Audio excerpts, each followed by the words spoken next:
And first we're going to have a message from the administration. We have our CAO Barbell, she is here, talk about some of the new priorities of the county executive. Again, my name is Brent Johnson, so you'll see me kind of pop up here every once in a while. We do have additional copies. We kind of had an issue with our machine this morning, so we only made about 50 copies, 50 so copies. We have another 100 copies running at the Office of Law, so thank you, Office of Law, you guys are helping us out, so it's on its way. We also have the presentation in the invite as well, so you guys will be able to have another version of that, the larger version of that as well when you get back to your office. So without further ado, I'm going to give it to our CAO.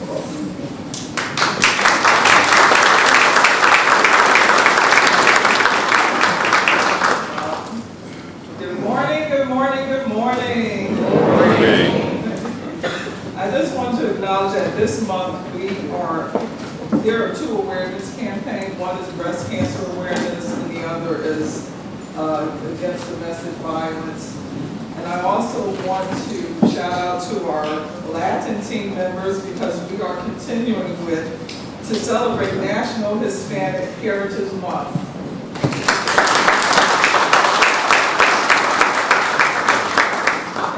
Give a round of applause to OMB Director Angela Fair and the Budget School team.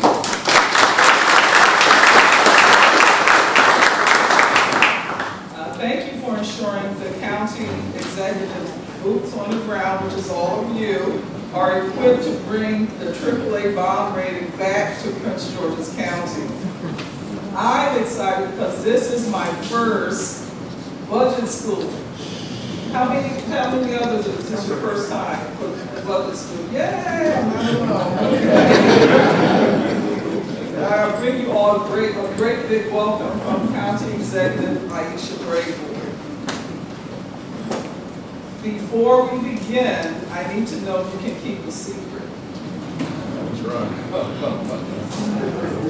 Here it is.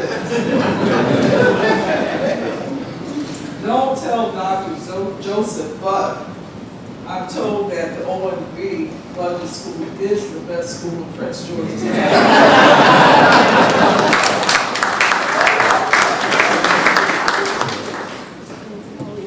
Okay, for those of you that don't know a bit about my background, I am a licensed certified public accountant in the state of Maryland and the Commonwealth of Virginia. I graduated with my accounting degree from the Ohio State University and my master's degree in finance from Notre Dame of Maryland University. Today's presenters includes leaders from the Office of Management and Budget, Information Technology, and Department of the Environment.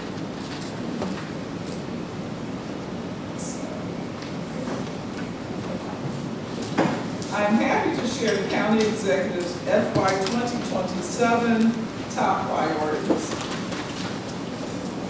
Those include collaboration, environment, public safety and accountability, youth, economic growth and development, transportation and infrastructure, and equitable communities. The county executive she wants to ensure that we have a collaborative government that focuses on the needs of the community. The environment priority focuses on reducing waste, unifying spaces, and building a resilient county. This includes advocating for initiatives aimed at sustainability, including reducing waste and promoting environmentally friendly policies, encouraging community involvement in environmental decision-making, supporting local projects that address climate change, and lastly, beautification of county roads and neighborhoods. Has anyone heard of strike force? Yeah. Okay. I heard one move, thank you. Okay, the priority for public safety and accountability is promoting accountability in law enforcement practices. We have a table full of police officers here, and it seeks to build trust between police and the community. The comprehensive safety programs focus on addressing root causes of crime and improving public safety through community engagement. You know, the county executive holds our youth near and dear to her heart. And she believes that our focus on youth will help to prioritize investments in education to ensure all students have access to high-quality learning environments, and supporting after-school and mentorship programs to foster personal and academic growth for our young residents. Speaking of growth, for economic growth, how many of you were at the 100-day address?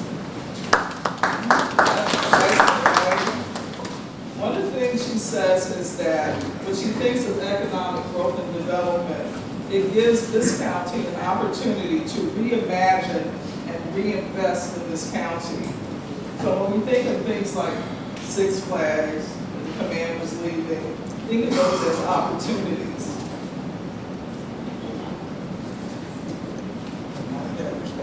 Okay. For economic growth and development, this focuses on attracting new businesses to the county to generate jobs and stimulate the local economy. Investing in job training and workforce development programs to ensure our residents have the skills needed for emerging industries that will come. And also prioritizing working with local businesses.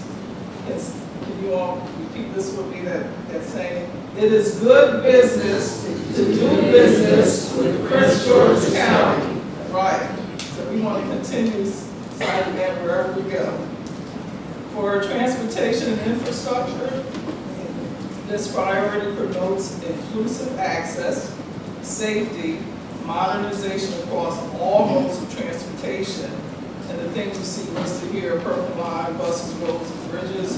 We want to make sure that all of our residents have access to those. The last section is equitable communities.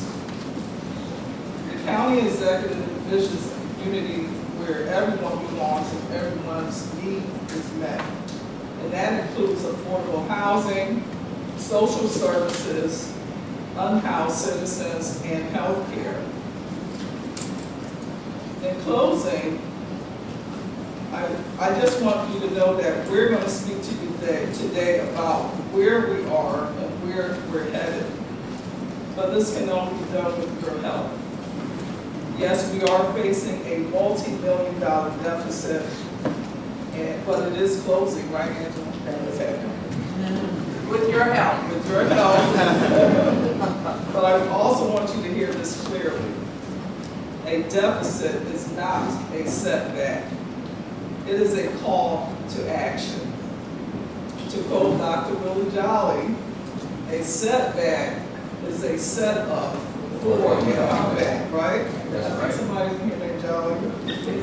Okay, this moment challenges us to be innovative, to find smarter ways to serve, and to make every dollar count.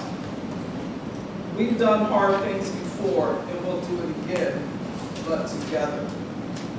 Every idea matters.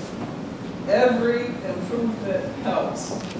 And every one of us plays a role in restoring balance and strengthening the county that we all love.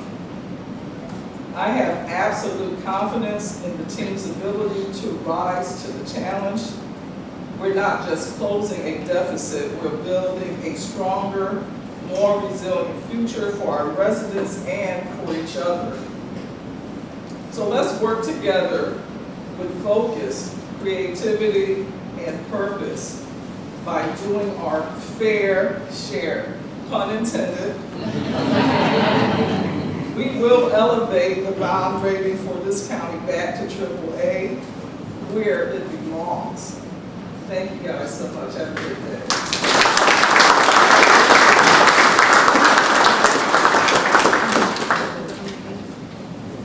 Good morning again. Thank you. Thank you very much. So just want to briefly touch on some budget expectations, kind of maybe setting the tone for the remaining slides. And for those who are asking when the break is, it's going to be after the climate action remarks. Who's asking about breaks already? I don't know. In that case, if you haven't turned down your cell phones and put them on vibrate, please do so now, for those who actually go on break. Sorry, I got you in trouble. So I just want to reiterate again, for my old heads in here who've been to these budget schools, the budget target, and you guys will be getting your budget targets very soon, especially on the operating side. Of course, when the instructions come out for those folks that have capital, you'll have your bond targets as well. That is the base budget request. So just want to be clear about what's in the base budget.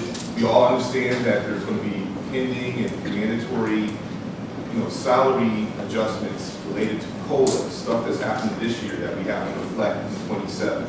We know that, we're going to have fringe rates built into your request as well. That's part of your budget request. It's not, well, I got COLAs and merits potentially, and I have, fringe increases. Well, I don't have anything else to do. We have to manage that. And that's part of the reason why we have like the greatest collection of minds here. You guys are the ones who are going to be trying to figure some of those things out. So wanted to make sure that you're going to have to make tough decisions and recommendations as far as your savings in order to get to your target. But I also want to make sure that you understand kind of the role of the O&D folks who are going to be introducing very soon about what their role is. And their role is to be collaborative, but they're also they're responsible for coming up with a recommendation based on vetting through your request. And we have to make sure that we're transparent from day one and available and have like a robust discussion at the level of you and the analyst, as well as we go through the entire process. I just want this to reiterate that. So we don't have surprises. We want to make sure that, withholding information doesn't help you, right? You want to give us the best information you can as early as possible. And if there are updates, let us know, because that's going to help us through the process. Our job, even though some folks may think so, is not just to say no. We're trying to make sure that we are working, you guys have enough resources or the available resources to do what you need to do to meet the priorities that CAO Barbell just put. And next slide is really just talking about, you just need stuff timely, but on the quality as well. So the O&D analysts, again, I'm trying to build through this sympathy and empathy. They have a short window to review. So please be available to them. Hopefully they're going to be reaching out to you immediately to start asking questions and more questions. If they're not asking questions, there's a problem. So I want to make sure that it's a collaborative approach when we do this, because this is a partnership.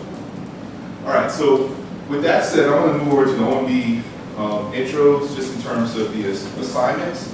And so if I call your name on the O&D team, please stand up, stay standing and wave. So I have Tara Bynum. There's Tara.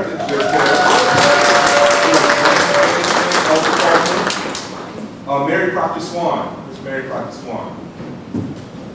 I know I saw her in the office earlier. She's kind of my partner in crime with Closeout, which we're currently in. And of course, she has non-departmental, and she has a lot of the quasi-agencies. She has non-D? Sarah Ressinger, she here? Okay, she may not be here yet. She has the police department, family services, sheriff, labor policy, yeah. And as you can see on the page, she's eventually about to go on maternity leave in a few weeks, so we're going to have some coverage. But again, she's another team member that's very important to us.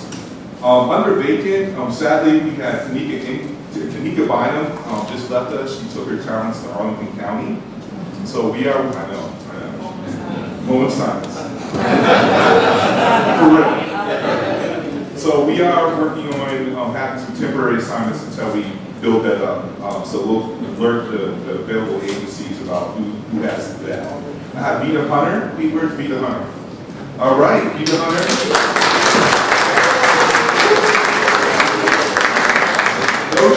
No G in this budget budget, in this budget development world.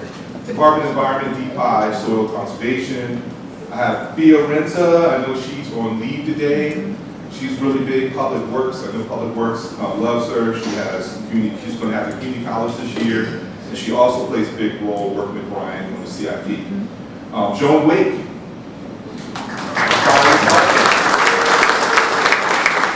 She's also going to be helping with family services when Sarah goes on leave. Crystal Adair. Technology, State's Attorney, Procurement, Revenue Authority, oh my gosh. You can talk to somebody. Police Accountability, ACC, People's Zoning Council. Sinead Jordan, who I know is on leave today as well. She has Circuit Court. She has Corrections, OCR, and the Office of Finance. David Palmer. Where is David Palmer? The Sprinter. Ask him about that. Ask him about that on the break. He has OHRM, Board of License Commissioners, Human Rights, Office of Law. I have Andrew Stinovich. Andrew. All right. He has Homeland Security, Ocean Sport, Personnel Board. Morgan Weissman. Okay, one of our newbies. She does a lot of work on the revenue side with David Juppé, but she's also going to be picking up ethics and accountability this year. Kenya Pierre. Stand up. There we go. Board of Elections, Social Services, Legislative Branch.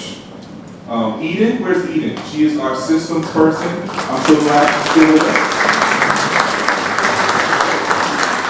Deanna Baker Mims, my twin sister. You meet somewhere you lunch is probably familiar with Deanna. Brian Halloran, our capital guru. We also have Board of Education on the CIP side and the Memorial Library. Andrew Pierce, our new deputy director. Here. Oh, it's me. I'm an operating person, and I also have Board of Education on the operating side. Then I have my county staff folks, I have Madison Gray over here. I have Huddle. Where's Huddle? Is he here? He's a little late. He's coming. So you see some of his assignments as well. And then, of course, we have Angela Fair, our new director. Where are you, David? There you are. I'm just kidding. I know that. We have Eden, Priscilla Jose, is she here? She is the Director of County Staff, Government Accountability. Belinda Moore, where's Belinda? Oh, she's still making copies. Hardest working admin person. Stacy Boozer, one of our newest people. Where's Stacy? There we are. This is OP, everybody.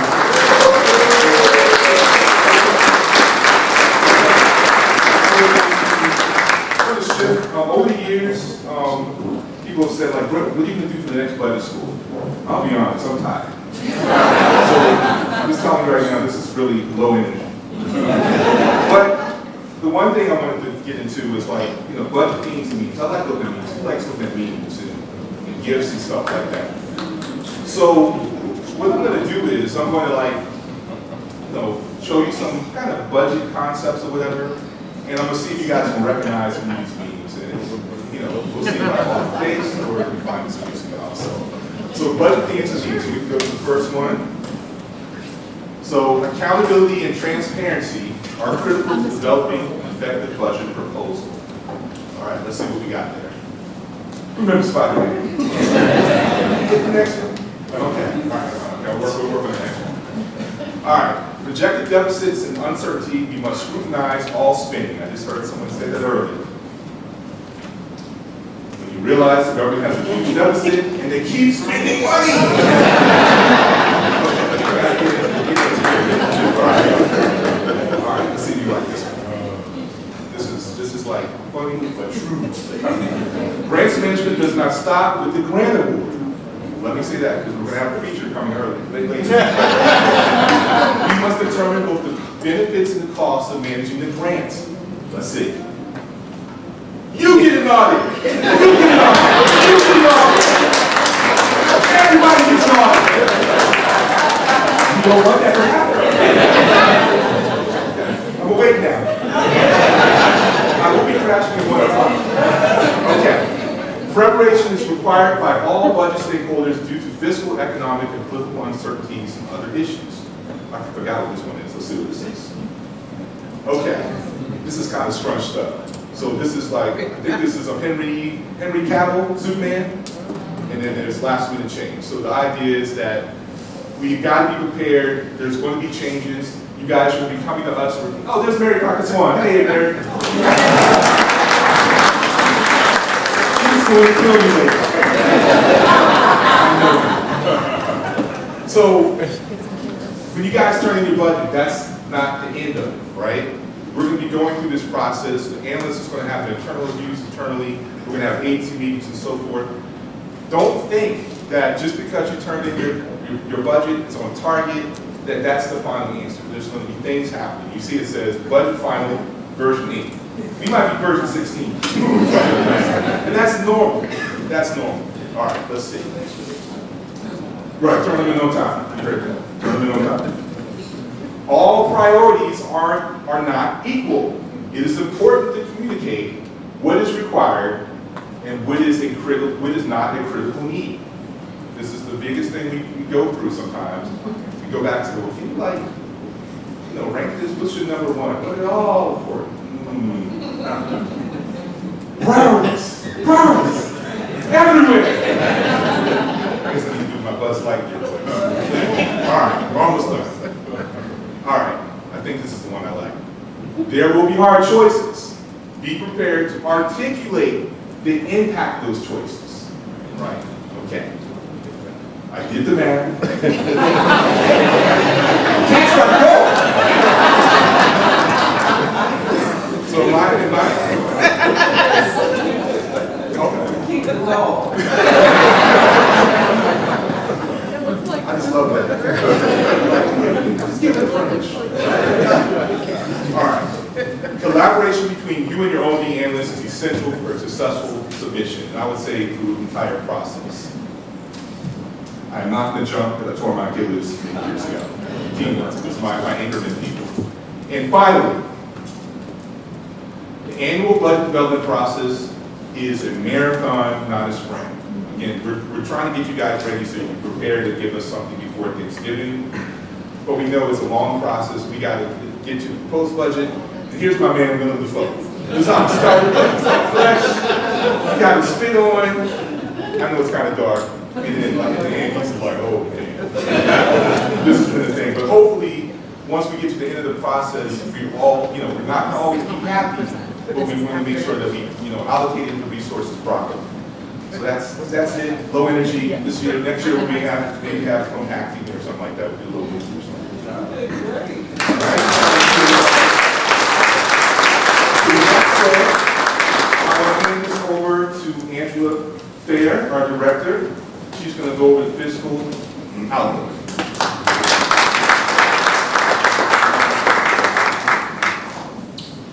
Good morning again. Thank you all for the collaboration. I'm going to say that up front because we're going to be talking. We're going to close this gap together. So, fiscal outlook. So, how do we get here? Here we are. Our revenues are creeping up at 1.2% or $33.3 million. But, I say but, our expenses are also jumping even faster at 4.8% or $131.3 million. So we have to balance this deficit. Some of the main drivers are our public safety compensation and fringe benefit costs, our local share requirements for the Board of Ed, debt service for our capital projects, and inflationary operation expenses. This slide is basically saying that we're spending faster than we are earning, and the gap keeps growing. If you look at the blue line, those are our projected revenues, how much we expect to bring in. The orange line is telling us how much we expect to spend. So in fiscal year 2027, we're forecasting that we will have a gap of $91.6 million. And as you see, from 28 through 32, that gap grows. So we're going to be looking to you to help us increase our revenue as well as decrease some of these expenditures so we can close that gap. Our next slide talks about our real property tax. And thanks to Office of Finance for collecting all these taxes for us.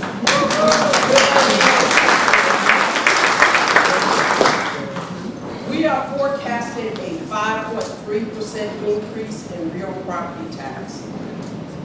If you notice, if you look at the blue lines, we've been anywhere between 3 to 6% increasing over year to year. In fiscal year 2025 and 2026, we went down to 3.5 and then 3.9, but we're expecting to be back up to 5.3%, which is $1.1 million. Income tax. We had a good year in fiscal year 2025. We projected that we were going to bring in $829 million, but we actually brought in $911 million, over $80 million. So give the county a hand.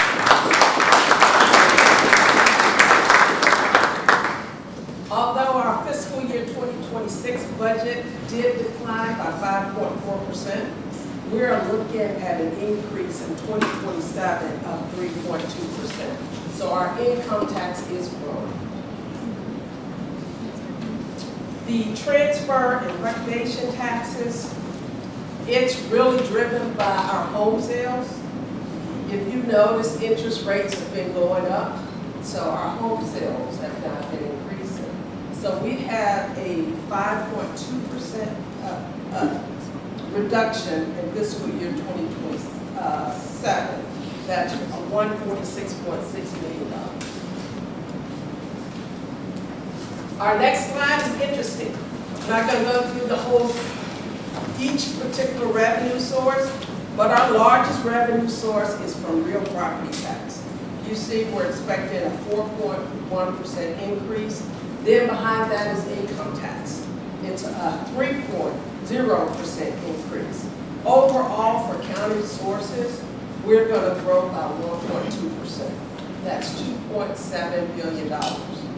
Then we have outside aid that's coming in, increasing by 4.9, giving us a total increase for the county of 2.8%. So it's not a large growth, but we are growing. The next slide just goes over the previous slide that says that we have an increase of $33.3 million, or 1.2%. Then it says in fiscal year 2028 through 2032, we'll be going up to 4.5% overall. No, 2.8% overall each year. Our general fund outlook. On the revenue side, we have to address the revenue. The revenue is not keeping up with the spending. We're going to have to look at new or enhanced revenue sources. We're going to also have to look at cuts, your discretionary spending. We're asking all agencies to go back to the table to look at where you can actually cut. On the expenditure side, we have to address our salary adjustments. Public safety needs is another thing that we're looking at to make sure our public safety agencies have the staff that they need to get the job done. We also have to make sure our local contribution to the school board, focusing on the Blueprint for Maryland's Future Act is covered, as well as looking at stormwater mandates. Again, debt service growth is important to us as well, so we want to keep that debt down. So how do we address the issues? We talked about the issues. So these are just some recommendations. I know you guys will have more. So the first thing we can do is look at our software licenses. Let's reevaluate the quantity and variety. Do we really need those? But we want to make sure that our end users get what they actually need. Another item that we can look at is our fleet. We can retire some of the fleet that's just sitting around. That is going to help us reduce our fleet maintenance costs, our insurance liabilities, other costs, while actually utilizing our fleets. Another suggestion that came to us is painting our police vehicles a single color instead of multiple colors. That's something we'll be talking to the police department about. Is it an option? We've already talked about it. Okay. See, we're already ahead of the game. Pursue indirect costs for our grants. That's going to be important for us. And we'll be working together with agencies to make sure you're charging indirect costs for your grants. We want to take a look at our capital projects. We may have to reprioritize our projects based on what the county exec priorities are. And one of the last things that we're asking agencies to do is go back and look at your contracts. Make sure we're paying market value for the services that we're getting. So look at the contracts. Sometimes we have contracts out there that we haven't used in a couple of years. It may be time for us to give those up and negotiate better rates. And now I want to thank our revenue team for today to pay. Morgan, the Spending Affordability Committee. And now I'm going to turn it back over to Brent.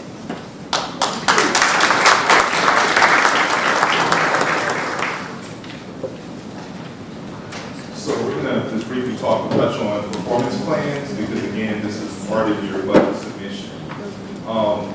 And we need emphasis on all aspects of your requests. It's not just operating, it's not just capital, not just grants. It's also how you're doing, how you're performing, because in the end, that's how the stakeholders are going to kind of make big decisions in terms of performance. So this is kind of something like that last year. Your performance management, what you enter in, is like fully incorporated in the SAP. And I know there's like online training for anyone that's new that needs help with that. Again, what you want to focus on when you're developing your narrative is about the data and what is driving whatever you've identified as your target measure.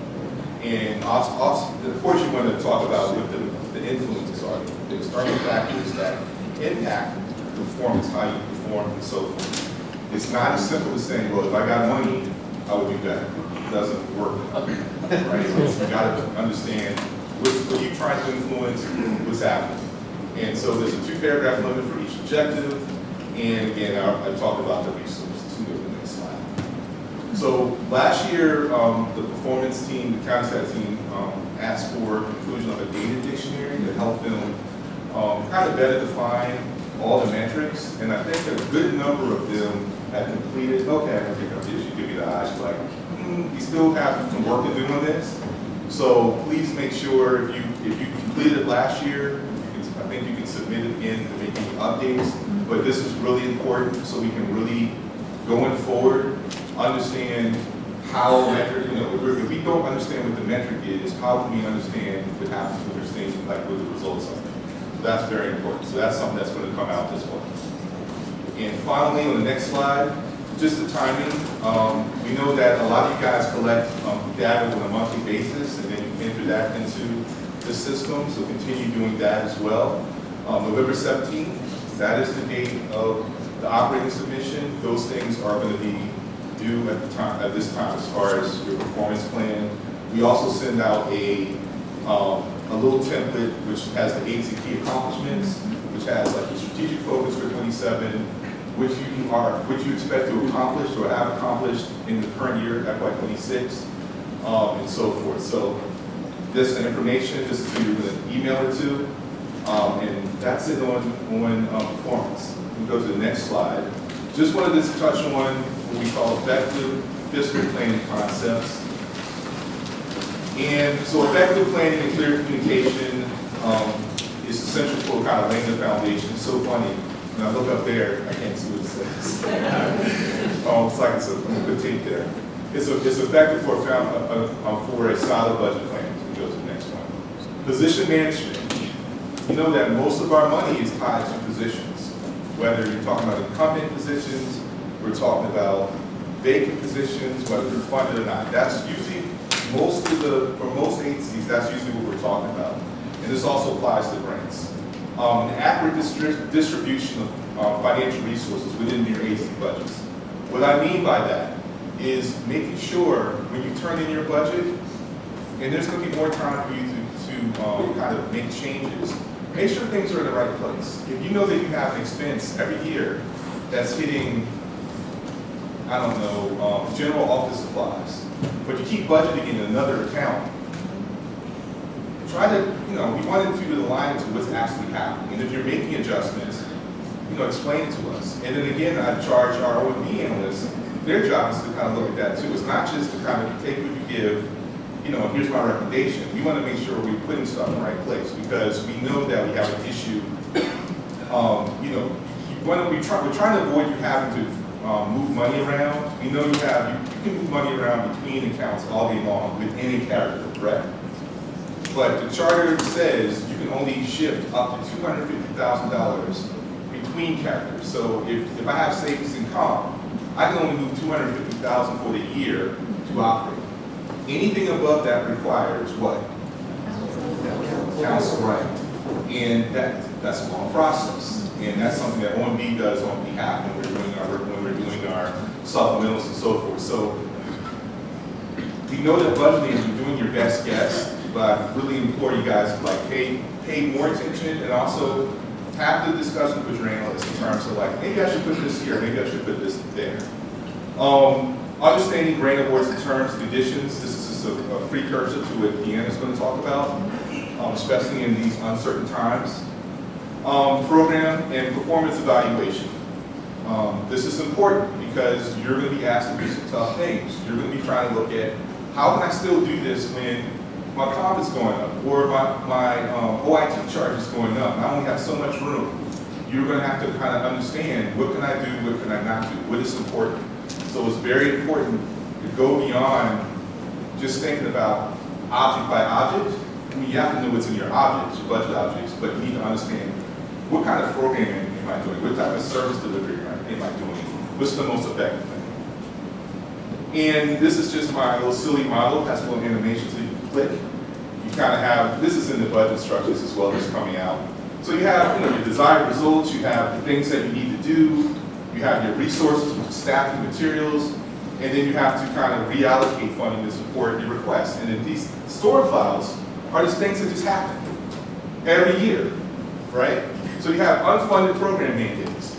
You have reduction in funding resources. You have greater demand in services, right?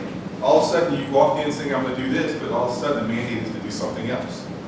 You have collectively bargained salary adjustments, right? You have increased costs of doing business. And we did try to take that into account in your targets.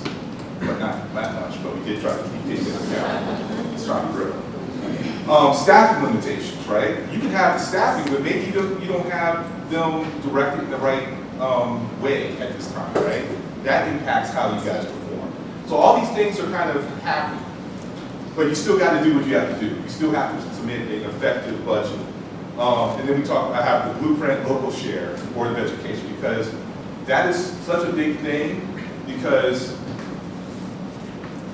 it's essentially, we don't know what that number truly is going to be until the governor comes out with the budget in about mid-January. But even still, there are going to be changes happening. And then if there's a change in Montgomery County in the formula, it's going to affect us. If there's a change in Talbot County, everybody's affected. All the counties are every year under the blueprint. It's just the swings are very wild.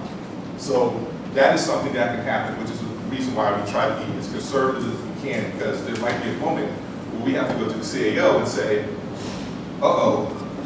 we need to add 30 million. And then maybe we don't have to add it, but those are things that are going to be happening. Okay? So now I'm going to leave it to Andrew. He's going to walk through the operating base and probably going to be a slide you don't like, but I think you guys have already seen it. Thank you, Brent. I hope one day I can be as dynamic of a speaker as this guy. Okay, so targets. Hopefully you all kind of know, or at least half of you know, what a target is. It's just a starting point for formulating your budget. We baked in a lot of assumptions to your targets. You're going to get these soon, I think in the next week or so. And it already assumes a few things. You can look at the slides here, right? There's filled positions are in there. The COLAs and merits to the extent that they apply to you. There's certain assumptions in there. That's in there. Fleet charges, IT costs, we already know what those are estimated to be. They're kind of baked in. So there's already a fair amount of stuff baked into your target when you get it. But I want to draw your attention to the last two bullets on this slide. The targets are not balanced, right? So if we funded everybody exactly at their target versus what our revenues are currently projected to be, we can't afford that, right? We already talked about the deficit. We already talked about the constraints on revenues. We need your ideas. You guys have the best ideas. We know a little bit in OOE. We have, we get to look out at things going on, and we have some, historical data analysis ability. But we need to hear from you. What's going on? I don't think we would have ever thought about that police car painting thing by ourselves, right? We need that kind of stuff across the board, so that we can fund the priorities, right? So that we can fund all these things that are in your targets. And there may be other things. I mean, everybody, I've heard from a number of people, there's inflation, there's tariffs, there's constraints, there's supply chain issues, right? In order to fund those things and to fund all these priorities we talked about, we have got to save money somewhere else, right? So we need your input on that. The last bullet on that is just be prepared for your final budget to be lower mathematically, unless something changes, revenue ticks up, or whatever. The final targets, on average, have to be lower than what we send out. So be ready for that. The next slide, unfortunately, is a little hard to see in here, but it's basically saying the same thing. You need to fit within your target, so. And I think we're going to leave ahead of time in here about don't play games with putting enhancements into your target and then submitting enhancement requests just to fund your staff, right? We're all on the same team here. We're trying to balance this thing together. We need to deal. Okay. Because I keep harping on this, this is a new requirement. 5% budget savings requirement. 5% is really just sort of it's a shot in the dark. That's approximately what we need to save to balance things. If you come to us with a bigger number, that's good. It doesn't have to, 5%, think of it as a floor, right? We welcome any and all ideas, but we are going to send out guidance on what we need from you on this. Really welcome conversation. Even, quite frankly, even if it's something outside of your agency, or if it's something that your agency supports another agency, right? We want to hear from you so we can balance this thing together. All right. So the last one is just talking about the budget proposal template, and kind of those of you all that have participated in this process, you're probably familiar with the forms and everything, but this is your opportunity to tell your story. The budget, one of the things I have to say personally that I love about budgets is that budget is policy. That is your policy. What you do in public service is reflected in the budget. We want to hear your story. We want to hear what the policy is. We want to hear what you're trying to accomplish with your budget. And what else do we want to hear? Budget savings ideas. We need that. All right. That's it for me.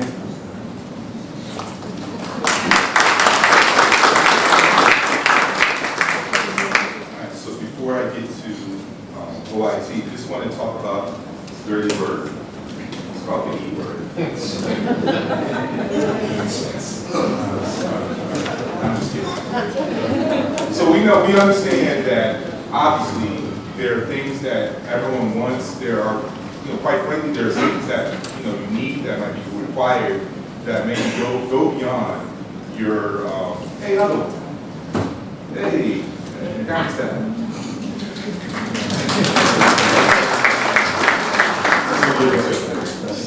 So your enhancements request is the same as what we've done in the past, where there's a decision package form in SPP that you fill out. Please, there's a field description in that form. And the good news is, maybe not good for you guys, that we're capping your enhancements to 3. Yeah, that's new. Got a new sheriff protection. All right, so it's at 3, so you really have to prioritize. We understand you may have more than that, but we got to cap it at 3 because, as you guys have been hearing, we still have a big gap. And quite frankly, there are some other things that we haven't even fully factored into that gap because of the uncertainty happening at the federal level and a lot of other items that are happening as far as people that are losing their jobs at the federal level and how they impacts the taxes and so forth. So just want to make it clear that the first reminder is that we're capping it at 3. Then the other thing is, again, these are things you should try to adhere to requests that are tied to the county executive's priorities. Now I get it. Just because it's priority doesn't mean it's automatically going to get funded. But the more connection you have to it, the more you can articulate that, it might get a better shot. And then finally, if you have any, revenues or any type of maybe other expenditures that you can offset in order for that enhancement to happen, please, include that information as well. All right, so that's what's happening with enhancements. I feel like that's a big story there. Straight. And so I'm going to lead it to the Office of Information Technology, Lorenzo Hill.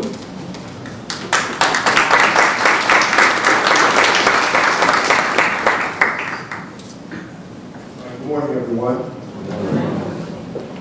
All right, so my purpose here today is one of the things that we've been doing is we've been partnering with OMB, and what we like to do is relieve this or kind of remove this mystery about the information technology application charge that shows up in everyone's base budget. So what happens here is that one of the things I'm going to do is I'm going to explain as far as what that charge is, what components of that charge, how we develop this base budget, and how we allocate the allocation methodology that determines the real specific costs in the budget. So everyone's probably familiar with the budget formulation process. So we work real early with Office of Management and Budget with the 6-year projections. Since our budget basically is embedded in every agency's budget, we sit down and go through every line item of our budget. And basically our budget consists of base budget.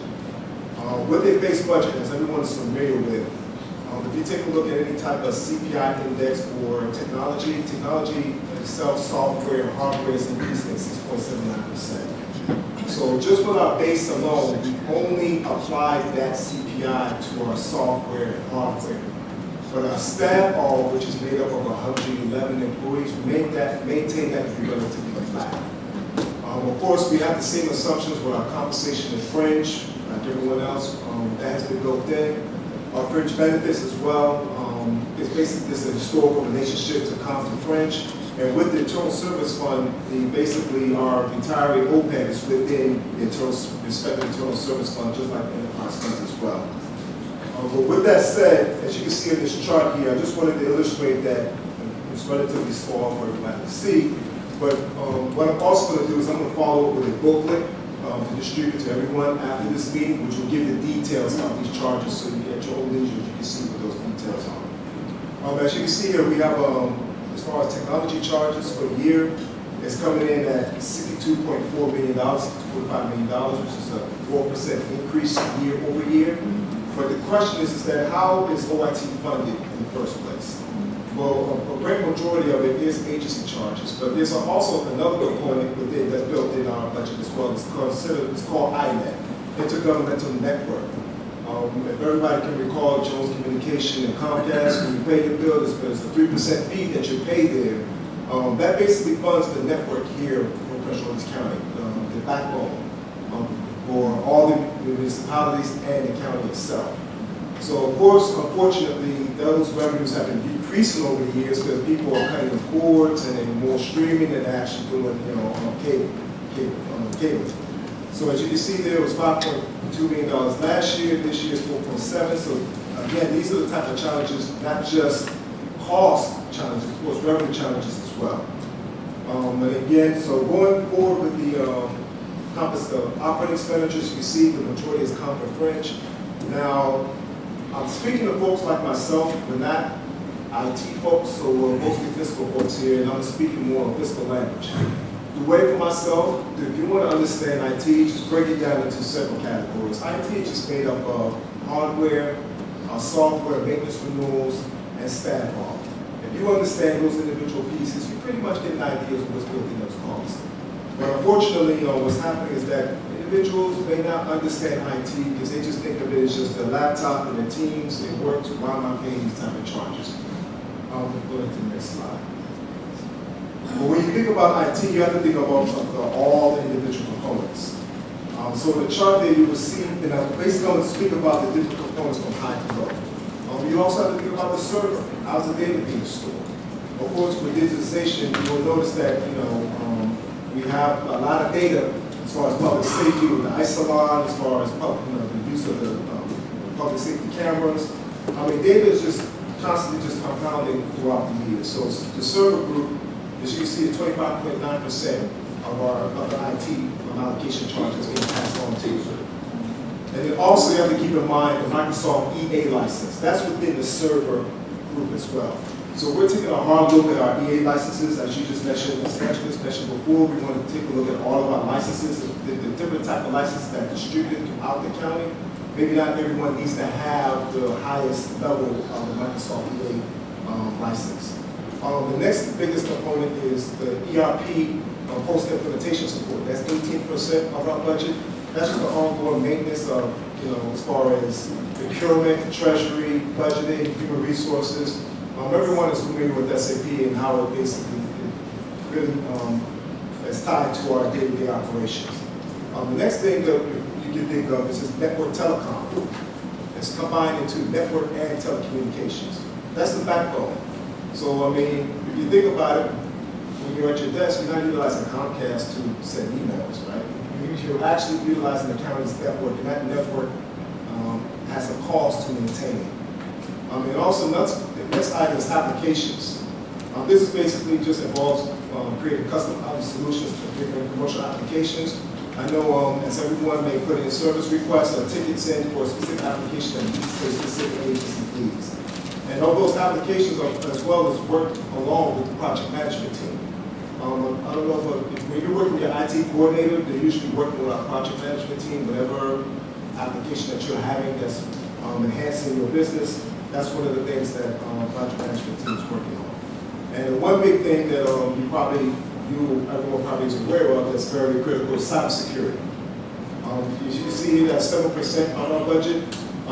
In the past, during the ARP funding was available, OIT had utilized ARP funding to enhance our cybersecurity. And of course, cybersecurity is not something that you just flip the switch on and off. So that had an ongoing maintenance on throughout the years. In the previous year, we had to pause the refresh to take on the operating cost of it. But then again, after this past fiscal year, we were able to establish the desktop refresh. So these are the kind of things that's happening when we think about IT. It's not just charges, blindly being charged with the agencies.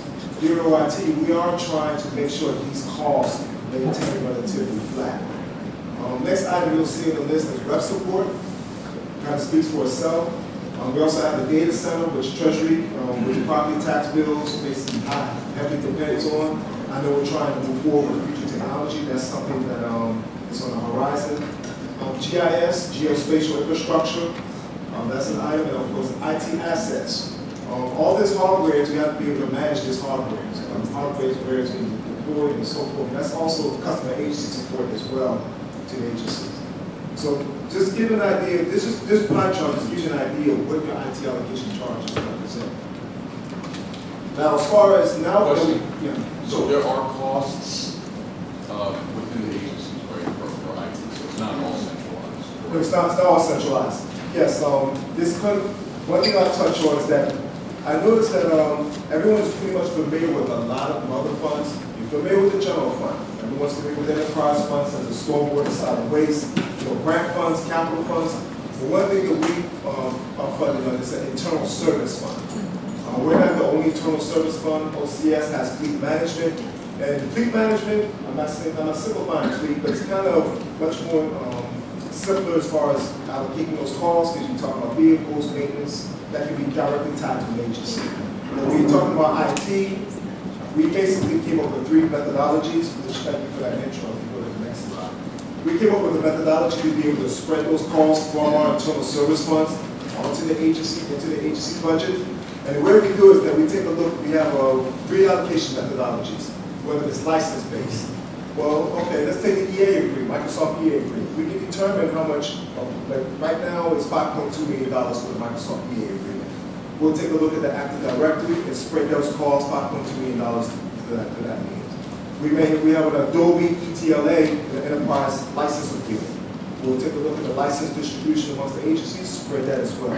So when we are able to determine the license allocation, we'll spread every line item of our budget that's related to a license, we'll spread it in that method. Then we also have what's called owner agency allocation, which is specific to an agency. So for example, telecommunications, TTFC, telecommunications support, where all the cell towers that goes up, DPI is responsible for the applications. Well, we have a contractor who basically takes a look at the actual towers, make sure that applications are complete. We're not going to spread that cost to the fire department. They really don't utilize TTFC at all. So we pass that on to DPI alone. Or we'll have an item called OpenGov, which county staff pretty much utilizes. Well, that item is passed on to all office management budget, not the whole entire agency. So there's some items that just imagine the line items of your budget, and you have to figure out how am I going to spread this specific cost to all agencies.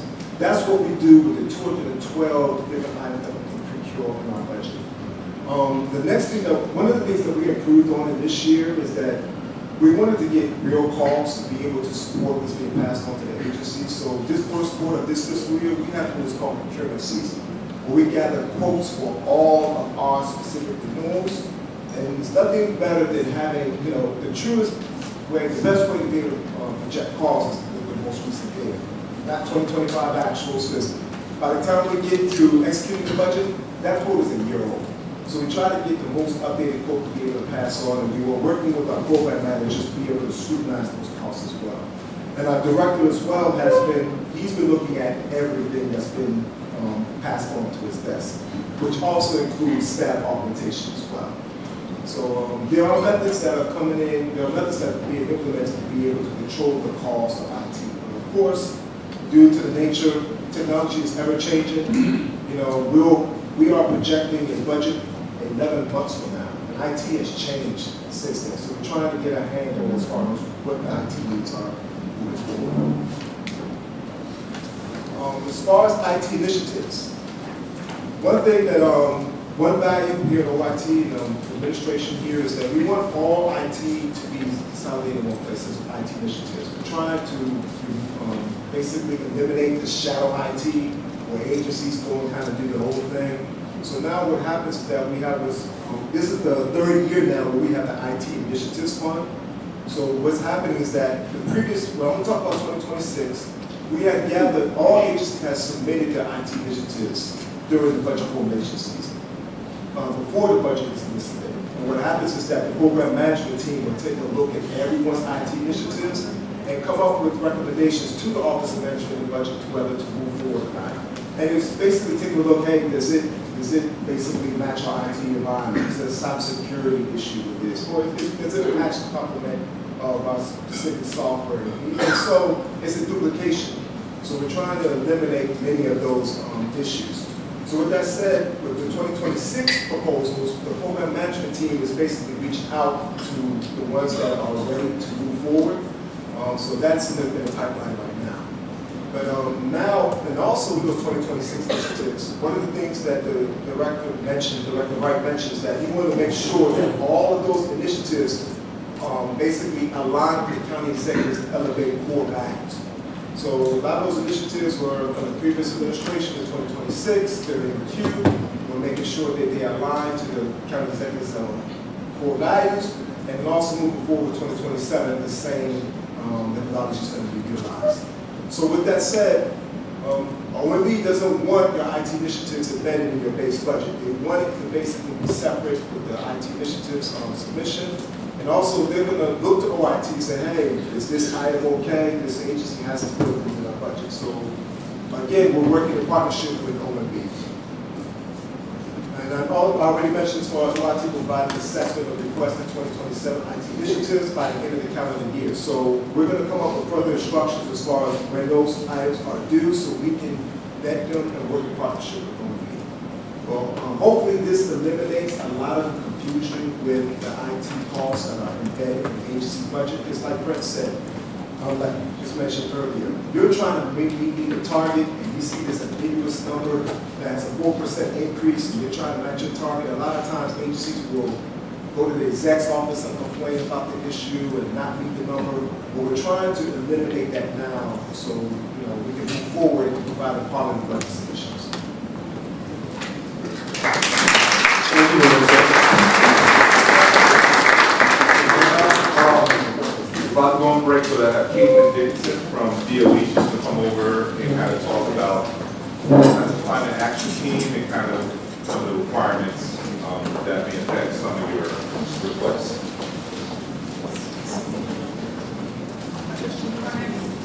Good morning, everyone. My name is Edie Dickinson. I am a climate action officer within the Department of the Environment. Over the past few budget seasons, agencies have been given climate-ready budget templates for both operations and CIP budgets, and we're looking to build upon that process this year. Next slide. So why is climate budgeting important?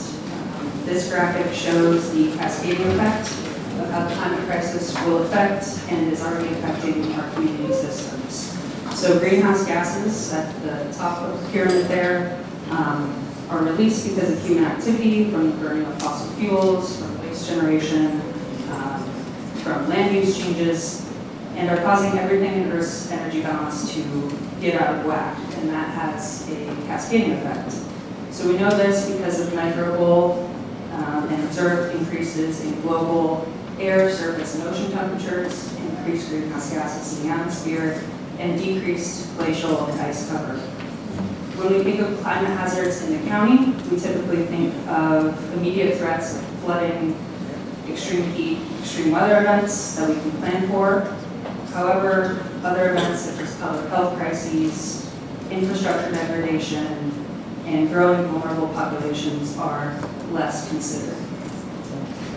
So climate change is not solely an environmental issue that it affects weather patterns and melting ice caps, but it pervades every aspect of life, and it will affect and be affected by every governmental action. So the sheer scale of the issues that will be exacerbated by climate change necessitates a joint approach from all of us at the county, especially in light of federal cuts to climate action programs. And addressing the climate crisis inevitably is a chance for us to do better, greener, and healthier things for our residents. Next slide. So this depicts a timeline of climate action within the county. Apologies that it's small print up there. So in April 2022, Council adopted the draft Climate Action Plan, which outlines 26 priority recommendations in order to meet our carbon reduction goal of 50% greenhouse gas emissions reductions by 2030.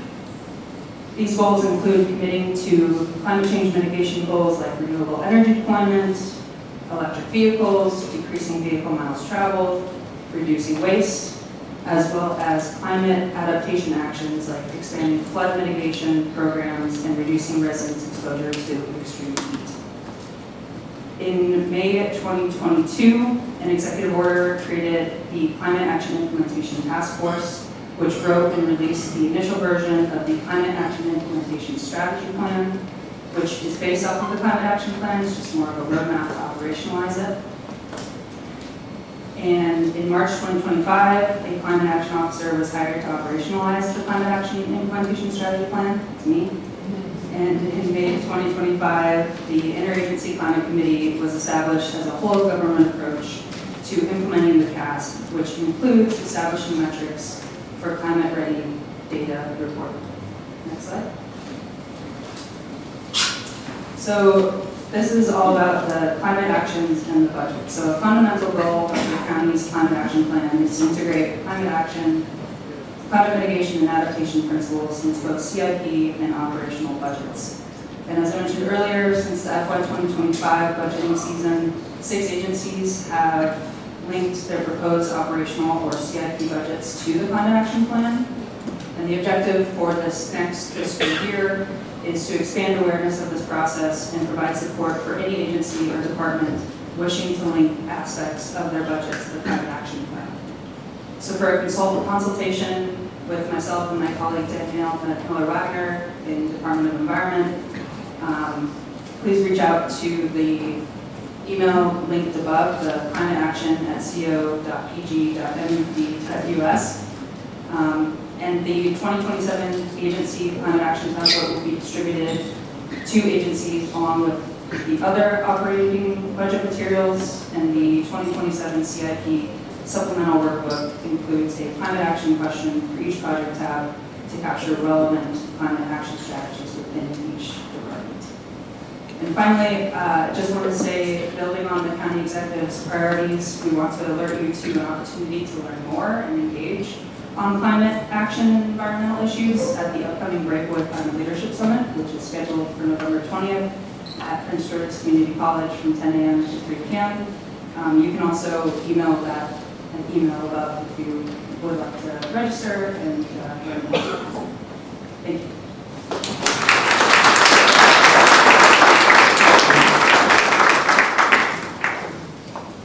All right, so we're going to take a 5-minute break for everyone to stretch. This will say 41.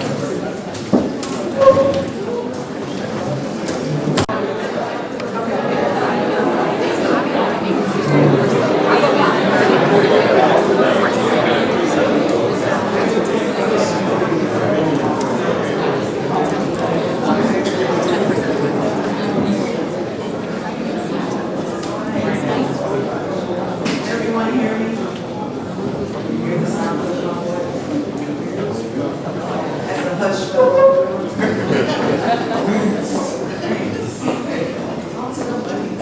Okay, so apparently we're working on the display.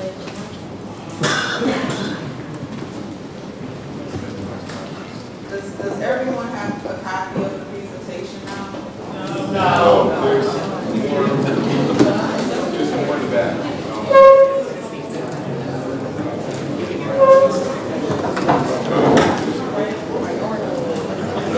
So please, if you don't have a copy, we will be emailing the presentation to you afterwards. We did try to make sure there were copies here for those who like to take notes in person. But if we haven't received one, we know we will get additional.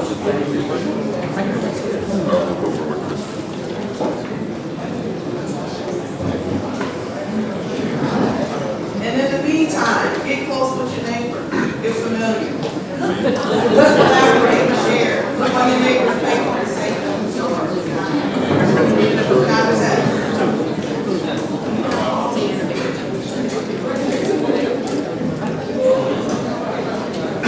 All right, so,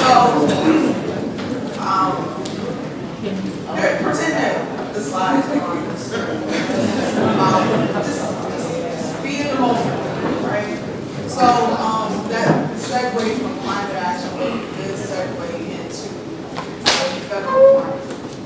And as I stand here before you to talk to you about grants, and many of you, not all of the directors, but your fiscal team was in the room with us back in July when we kicked off the fiscal year, to talk about, hey, we're kicking off the fiscal year for the county, but since the top of the calendar year, with the change at the federal level, there have been a flurry of executive orders that have come out that impact federal government.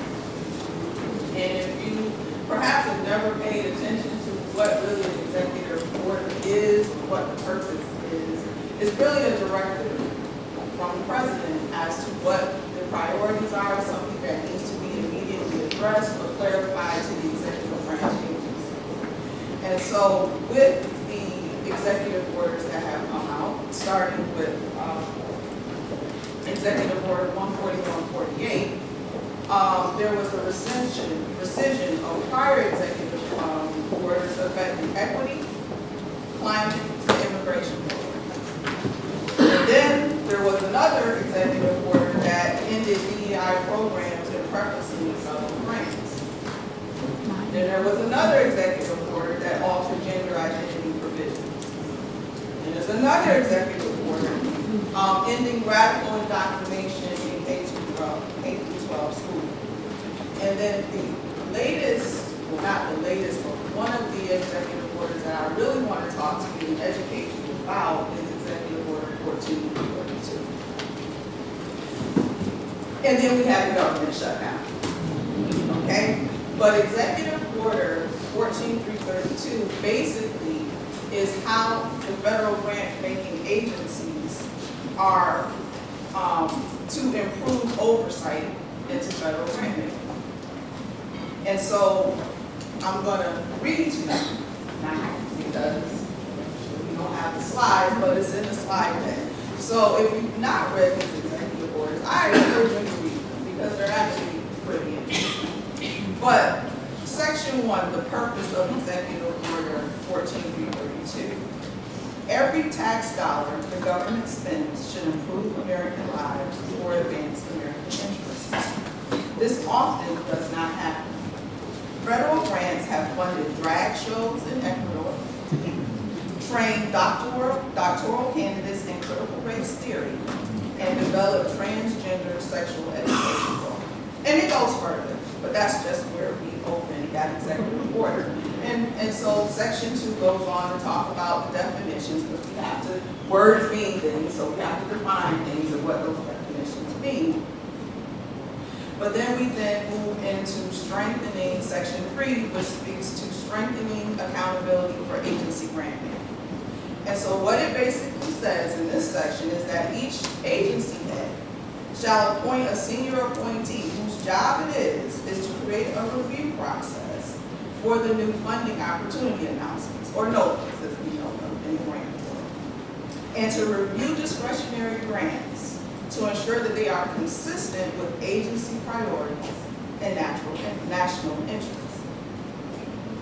So, and until such time as the process is specified in subsection of this section is in place, agencies shall not issue any new funding opportunity announcements without prior approval from the senior appointee designated under Section A of this section, except as required by law. So, it goes further, because again, although the government shutdown has taken place, mandatory spending still takes place, which you know, Medicaid, Medicare, Social Security, but discretionary spending, those are the projects that we often apply for. Now, there's formula funds, there are entitlement funds, there are block grants, and so forth. But the discretionary awards are really what we're talking about when we're talking about the federal grants that the county applies and receives from the federal government.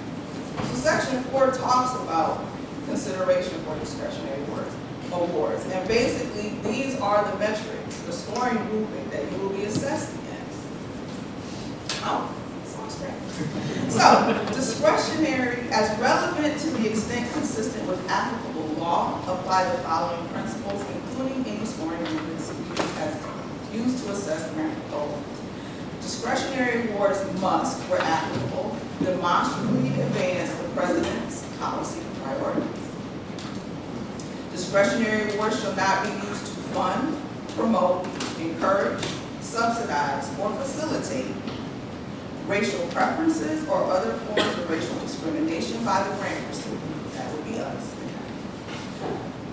Including activities where race or intentional proxies for race will be used as a selection criterion for employment or program participation. Denial by the grant recipient of the sex binary in humans, or the notion that sex is a chosen or mutable characteristic. C, illegal immigration or any other initiatives that compromise public safety or promote anti-American values. And all else being equal, preference for discretionary awards should be given to institutions with lower indirect cost rates. It goes further. To Section 5, revisions to the uniform guidance. So uniform guidance for 2 CFR 200 for my grand people in the room is the guidance that governs federal award assistance.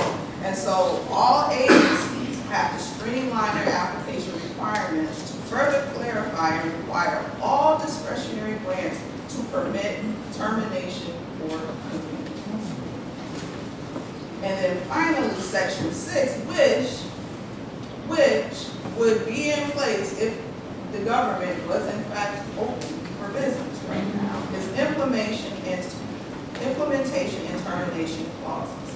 Within 30 days of the date of this order, each agency head shall review the agency's standard grant terms and conditions. Remember we said, and we talked about this in the room in July, pay attention to those terms and conditions, okay? Because they need to submit a report to the director detailing whether their agency's standard terms and conditions for discretionary awards permit termination for convenience and include termination provisions described in 2 CFR 200-348, I don't believe, including the provisions that an award may be terminated by the agency if an award no longer effectuates the program goals or agency priorities, or in the case of a partial termination by the recipient if the agency determines that the remaining portion of the federal award will not accomplish the purposes for which the federal award was made.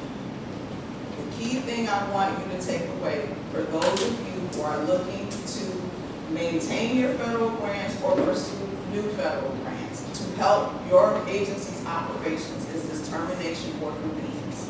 What we have heard over these past months in the spaces and places that we have been in, with the change in administration, things have slowed down. With the change in priorities and reorganization of the government, there are less staff available to staff these offices and these programs and initiatives. And so there's slower response times.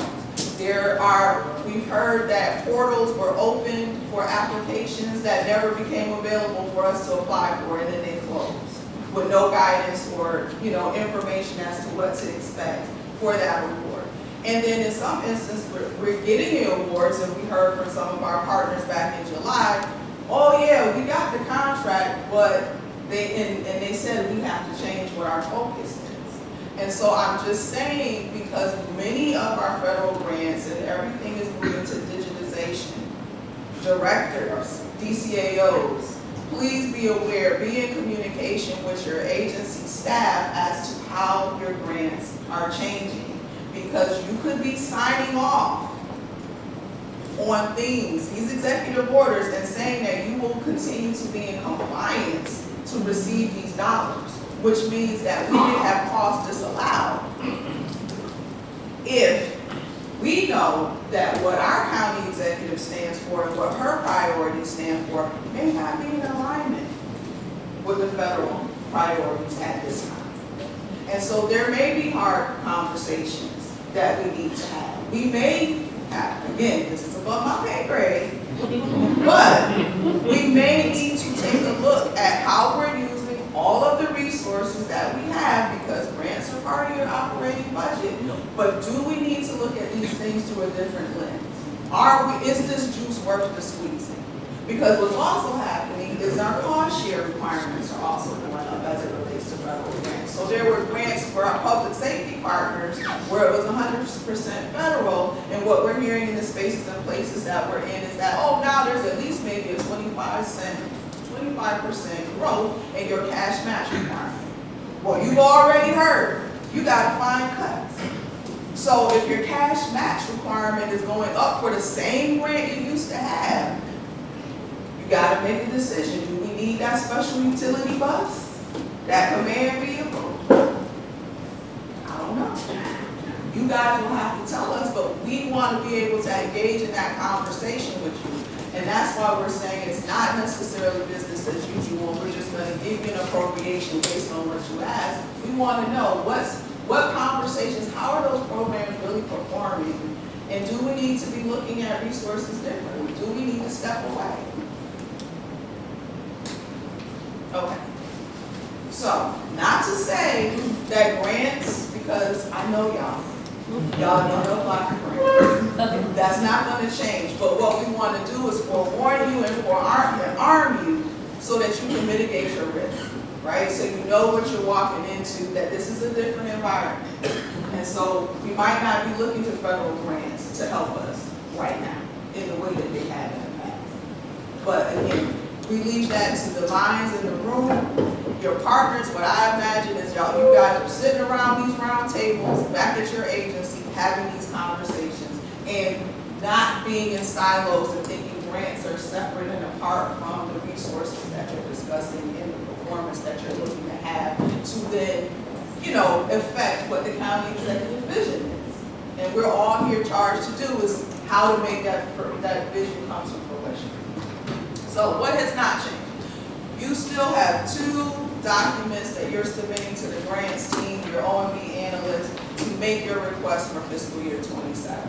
That is the grant supplemental workbook there have tabs in here. That's where you're going to put your financial information and comments and notes that we will need to evaluate your request. And then you'll receive a Word document that has your grant program narratives and descriptions. Please take a look at your program narratives and descriptions. As you've heard, the budget book is a policy document. The public picks up this document. Sometimes they learn about the programs that your agency provides through the budget book. They may not go to your website. Your website might not even highlight some of the programs or things that you do with grants. So please take a look at those things. The other thing I would say, and I know y'all don't look at it, and I'll tell you how I know you don't look at it. Because state agency names and acronyms change. Some of y'all don't change them. For example, under Governor Hogan, it was Governor's Office of Crime Control and Prevention. And then it became Governor's Office of Crime Prevention and Youth and Victim Services. And then under Governor Moore is not GOCCP, is Governor's Office of Crime Prevention and Planning? Policy. See, I'm paying attention. So I'm just saying, please just take a look at it. Don't just pass it over and just say, oh, it's not important. It's the same, nothing's changed. Just look at it. Because we want to be representing your organization, your programs in the best way, and we want you to highlight that. But you'll also notice in the grant workbook, we've gone back to some customization. And so we're going to include your grant actuals in there so you can help to inform that. So we want to talk about that. And then there's also a tab in there for multi-year grant awards. And let me just speak a little bit about where this came from. We're using this form, and I thank Tara and the team for their input and guidance on developing this because we want to use this to help inform conversations. Around this time last year, there was a team of us that came together to work on grant improvements. And one of the recommendations that came from that was, can we have one grant number, multiple internal orders for each year, and how do we do that? And we got too many grant numbers to keep track of, and we were budgeting for 1 year at a time, and it's just confusing, and I don't know what to do. Well, we're putting this form in here to help inform that conversation, right? And it's going to be a little different for everybody because housing, for example, who gets CDBG grants, they're 5-year performance periods. I'm not necessarily expecting a CDBG grant to be on this form because that's different.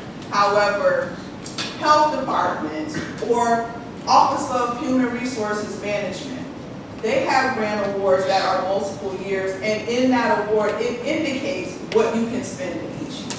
So we're going to appropriate the full amount of the award that you expect to receive, But then each year, you're gonna tell us, okay, this is the award budget, and we're working internally to make that change that will further inform how you can keep track of that when we're looking at multi-year awards and then what's been loaded and so forth. But this is to spark that conversation because we made this change at the beginning of this fiscal year, but that doesn't necessarily take into account any other prior years we may have missed. So we want to use this form to help and do that. And like I said, it's going to be a little different for everybody.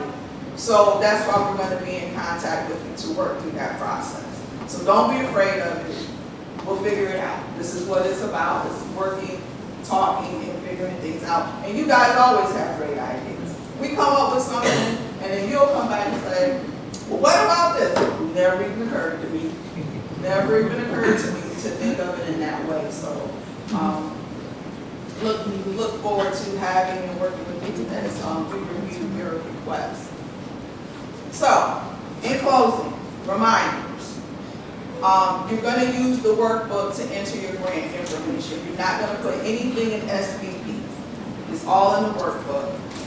You may have decision packages for your grants. If you're looking for new grants that you have not previously applied for, we're asking that you send that to us about 10 days ahead of your before your full submission so we can take a look at that.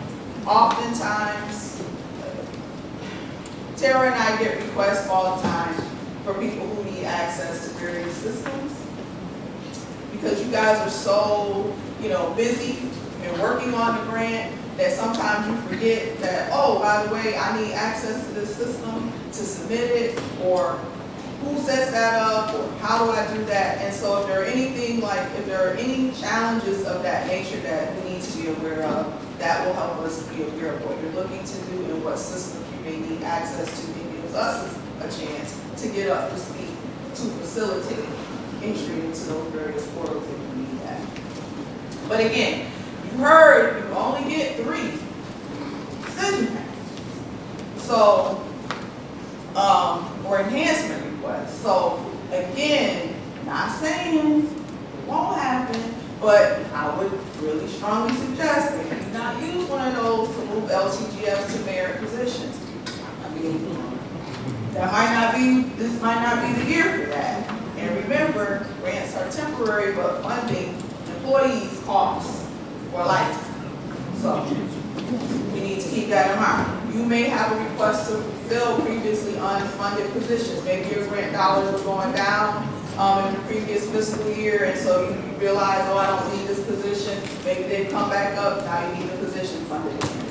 Again, there may be a new grant. Let's talk about it. What are you thinking about? Are you ready? Because understand, again, if it's a federal grant, what we're hearing in the places and spaces and the rooms that we're in, whereas maybe grants.gov gave you 30-day window to respond to something, maybe now you only have a 7-day window to respond.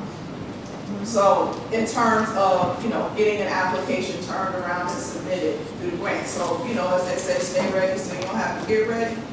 You need to be ready. So that's why I'm saying take the time you need to have that competitive advantage. Can't wait till the last minute on some of these things. And then 4, you might have a decision package, as we said, to eliminate a program. Maybe you talk to OMB enough, a hole in our heads that we finally decided, you know what, that should be part of your core services. You win. It's part of your general fund now. It's no longer relying on grant. It could happen. It might not, but it could. So, but again, let's not be afraid to have those conversations. If there are real programs that we need to look at to say, you know what, this doesn't align with where we're trying to take our county. That's all I'm saying. Finally, again, your cash match. Your cash match is capped. So you're going to have to make those hard decisions, again, for those grants that require match, and making sure that as you're aligning that you are prioritizing your alignment with the county executive's goals. That's critical. We talked about the multi-year grant tab and how we're using that, and again, we're primarily looking at how you're trying to communicate allocate your 12-month spending for the upcoming fiscal year, whether it's on a fiscal year basis, calendar year basis. Don't worry about it, we'll figure it out. You will always have your grant schedules provided in the instructions when they come out, or you have, additional descriptions, again, speaking to the new tab. And most importantly, we look forward to receiving your grant submission with your operating submission on November 17th.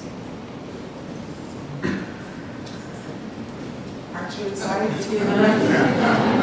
Excited? See, there was no slurring. It was just conversation. So, with that, if there are no questions, I will turn it over to the next presenter. But if you need to talk to me about anything, please speak up.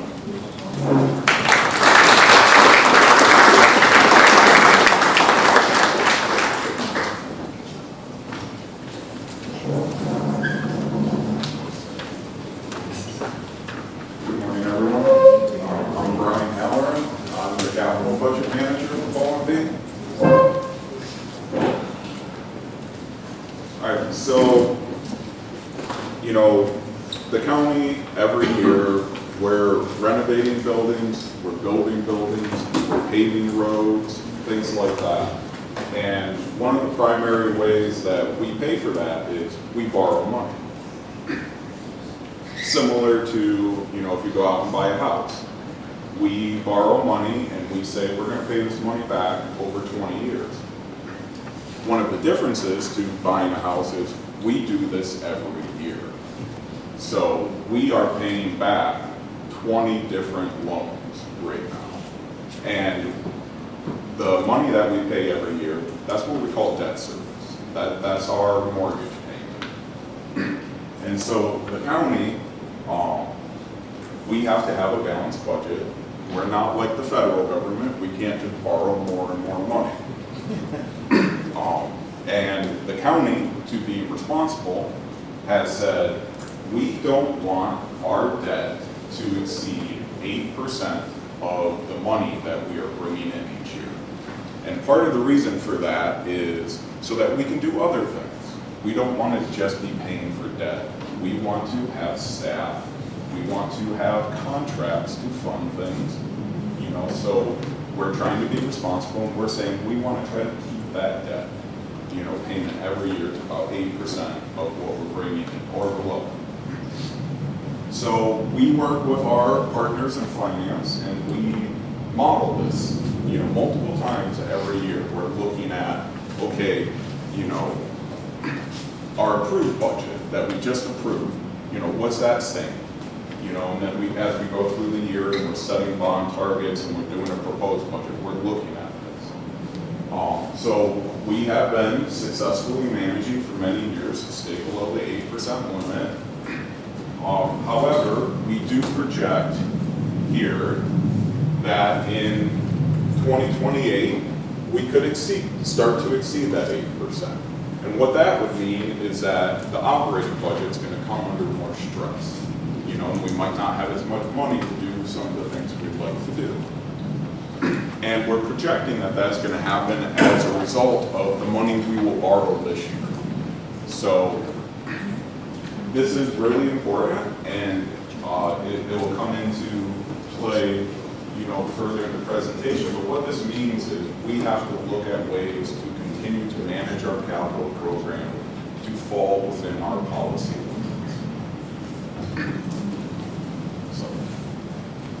So, as with every year, there will be bond limits that will be in the budget instructions that go out. And this is where we're saying, we need you to stay within this limit for the county money that you're asking for. Some of your capital budgets will have state and federal money and other resources there. But we're saying for the county contribution, this is where we need you to come in at. And in a lot of years, we're a bit flexible of, okay, you might want to spend some of this money in a different year than where the bond target is and move the money around. And we will continue to work with you and be flexible on that. But because we are projecting to go above that 8%, there are limitations on us being able to accelerate things. We are going to, as we set the bond targets, this year, be potentially looking at, can we defer things? And how we generally set the bond targets each year is we look at what was just approved, back in May, and then we make adjustments for that, based on projects we might know that are important to the county, our fiscal constraints and things like that. Because if we just started construction on a project, we're not going to look to stop that construction. That's very costly and expensive. And so, this is just going to be a recurring theme. We want you to stay within your bond targets. That's going to be key to us meeting our financial metrics. So when you're looking at your submission, one of the first things we want to talk about is, using the cash flow method for planning your expenditures. So this means looking at when are you actually going to have to pay your invoices based on your project schedule. Because what we don't want to be doing is appropriating money now for an expenditure we're not actually going to pay until a different fiscal year. So we're not just going to appropriate the entire amount for the project up front. We want to actually look at, okay, when are you doing planning work? When are you doing design, construction, things like that, and plan accordingly for that. Again, stay within the bond target. And then in terms of if you have to prioritize your projects to fit within the bond targets, the first thing is projects in construction. We don't want to stop something in construction. It's very costly. It's just not effective or efficient. And then also if you have a project that you've already gone out to bid on. Second is what I would call ongoing programs. So this is like county building renovations, curb and road, those sorts of programs where it's not a discrete start and stop to a project. So these are just ongoing, level of maintenance type projects. We want to prioritize those so that we are maintaining and keeping what we have already in good condition. Third is a project where we have non-county funding.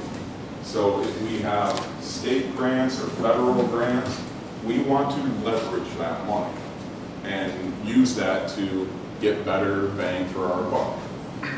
And then finally is if we've already previously funded the design, so we've already put money into this project, we want to be prudent and continue to invest in it accordingly. So this year, we're going to continue with the new process that we implemented last year, which is that the agencies will submit their capital requests in an Excel workbook. You will not have to go into SBP and enter the information there. We realize that that's been, a trouble spot. We tried this new process last year. We received positive feedback, so we're going to continue it. The workbook will capture all of the information that you need to submit. It's going to have the expenditures and the revenues. And while I understand that might be the most important information, that is not the only information you need to complete. It's going to have project information. So this is going to be, the address for the project, what is the planned schedule for the project, things like that. It's going to have the project narrative. So a lot of this information is going to be populated from what's in the approved book. And you just need to look at it and say, has this changed? And if yes, update it. Then it's also going to have questions and sub-project detail.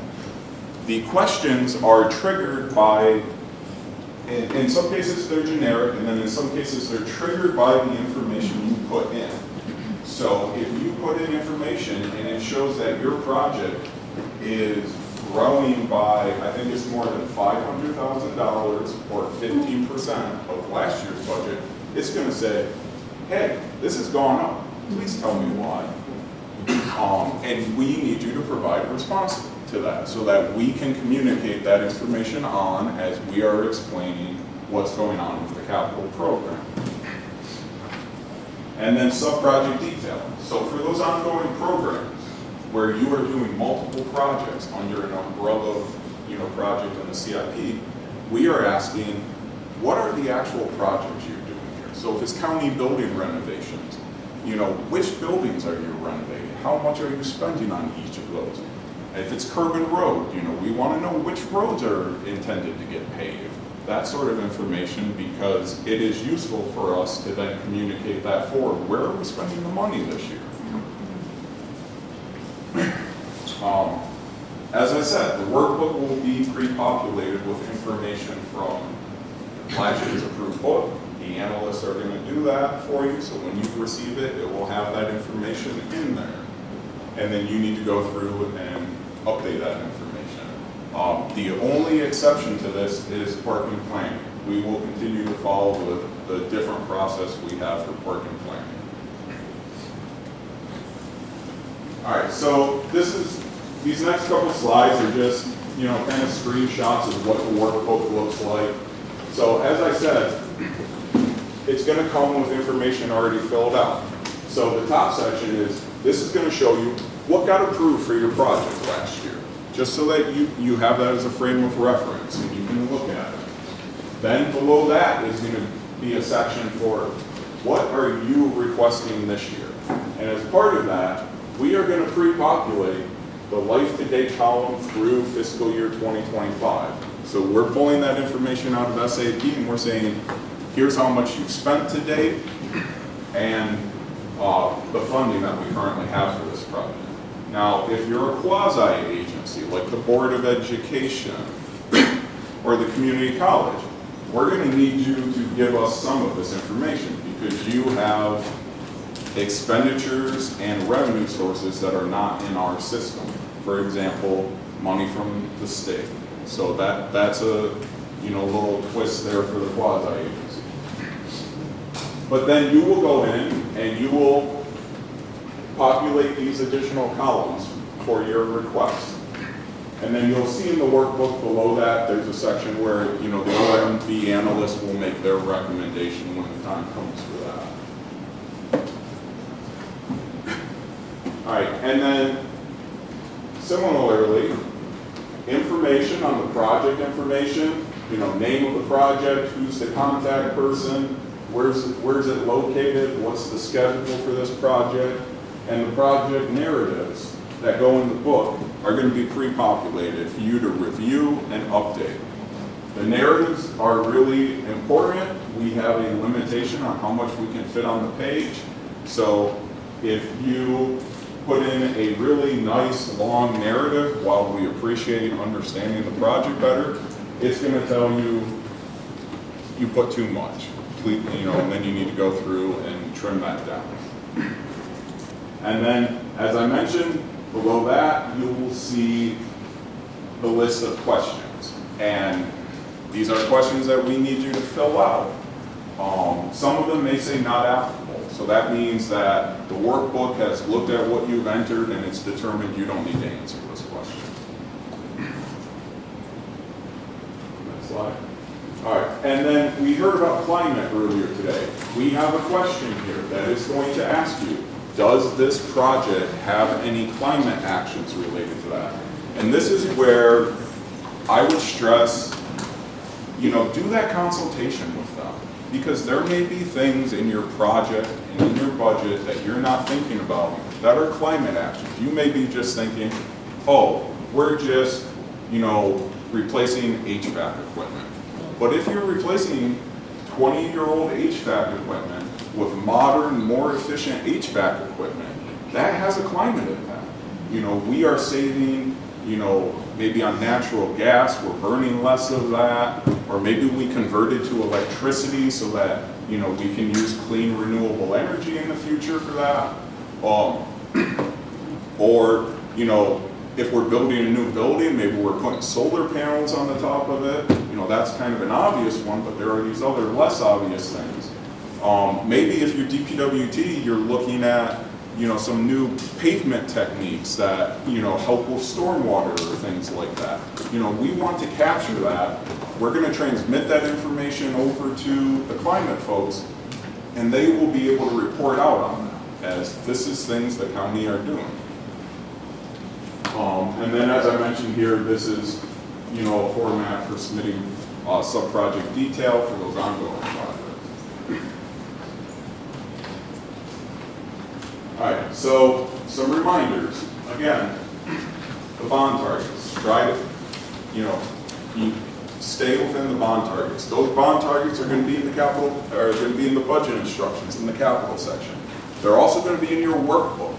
They're going to be on the executive summary tab. They're going to be on the program tab. So we are putting those in your workbook when we send them to you. So, there's no saying we didn't know what our bond targets were. They're there. As I mentioned, the outside agencies, we need you to provide that financial information that we don't have in the county system.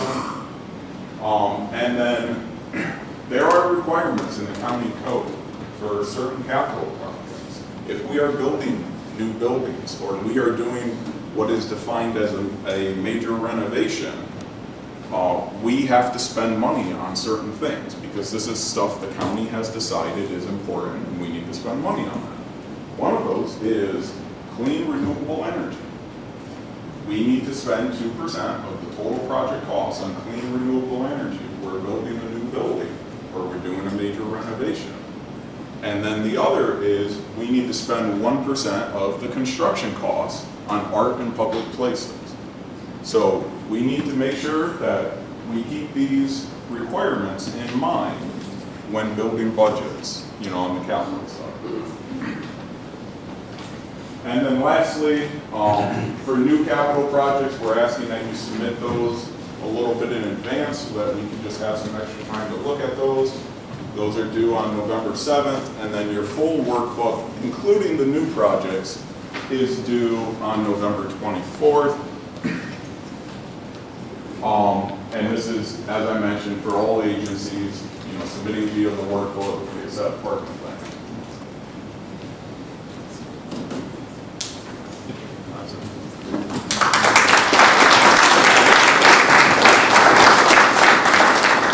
So we have 30 minutes left, so I'm going to try to get you guys home after work.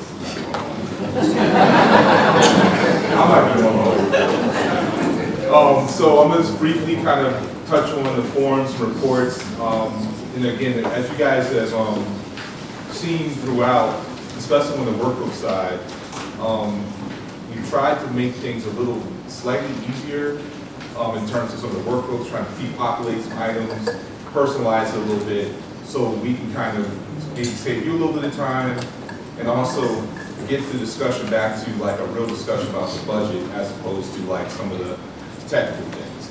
So this is the slide we always put in there about returning to the SPP portal. It's missed you. It's ready for you. Not quite yet, but it's almost ready for you. It's turned over to FY27. And this is just like the image of what you see for most people that will log in. And this is the folks that have access to SPP. We'll have the budget instructions uploaded. There'll be the operating forms you see, base budget form, enterprise base budget forms for like my DOE folks, as well as public works. You have your interagency form. Those are for people like Office of Law, Health Department, whether you recover from other agencies for those services you provide, or you may recover from a fund. And so you'll be entering those things in the interagency budget form. So there's stuff in the instructions that I please ask you to read, pay attention to, that's very important regarding that. You'll have the decision package form that we talked about, that's your enhancement. It says internal service allocation form, that's already been filled out. That was Crystal, Adair, and Tanika Bynum, moment of silence. They have entered in the fleet and the OIT charges, so that's already pre-populated. So when you go into the system and you start creating your form for 27, those things will be populating and you can start complaining. But hopefully not so much, just explaining to you. And then you also have The capital budget form that you no longer have to go into because you're using the workbook, this is really going to be just used by Parks and Planning. So you go to the next slide. Oh, I'm sorry, go back, thank you. Budget execution, operating budget execution form. Please don't forget that. This is you telling us where you think we're going to land in the current fiscal year, FY26. And hopefully you are, on your side, doing monthly projections, talking to your analysts, just like our analysts are kind of preparing to do their first quarter projection. I think we're going to have them scheduled like early November.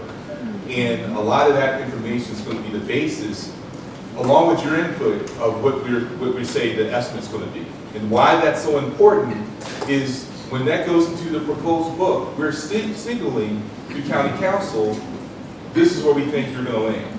And if we show Earth agencies going over, the expectation is there's going to be a supplemental.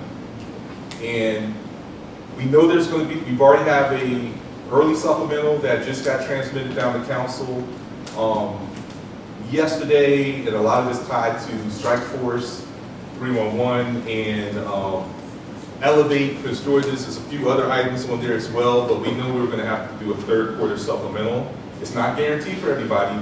It's our job on the OMB side and the fiscal managers on your side to really project what you think you're going to spend.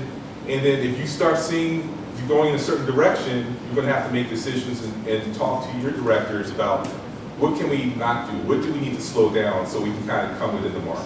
I say this as someone who works with Mary Crockett Swan. We're currently trying to close 25. We've had to do a third FY25 supplemental. That's almost it's about to be a public hearing for it. We basically had non-D was under budget, underwater. So we had to move money around to cover non-D, which is usually where we kind of help cover other agencies when we close out. I say that, we got to pay attention because it's awfully hard when it's just a few folks at the end of the year, finance and OMB trying to close the budget. This is kind of the first kind of thing that we do to try to start working towards 26 and make sure that we land a plane. So I just wanted to have a commercial on that. All right, so I'm going to start moving faster. You can go to the next slide. So SVP forms, again, I think for the folks who've been around for a while, you're pretty familiar with this. Essentially, we have the base budget form and we have the enterprise-based budget form. The enterprise-based budget forms are going to be filled out for people that have stormwater, that's my DOE, DPWT, solid waste, water quality. Your base budget form and your enterprise-based budget form is broken out by division, okay? And so when you create it, you're going to have the ability to go in and select the highest level center, if you will, for that division. And so when you create that form, you shouldn't have, the last four digits shouldn't be like the general fund. It shouldn't be 1,000, or it shouldn't say 5,100. It should be the highest level. And that's just how it works. And so even in our side, we make sure that we kind of updated the hierarchy in the SVP budget system to make sure that the centers are hitting the right division. So when you run that form, things are as you expect. Interagency form, we talked about that. Those are recoveries by center. So if you have recoveries in certain centers, you're going to create that interagency budget form. Execution form is kind of mirrors the base budget form. It's by division.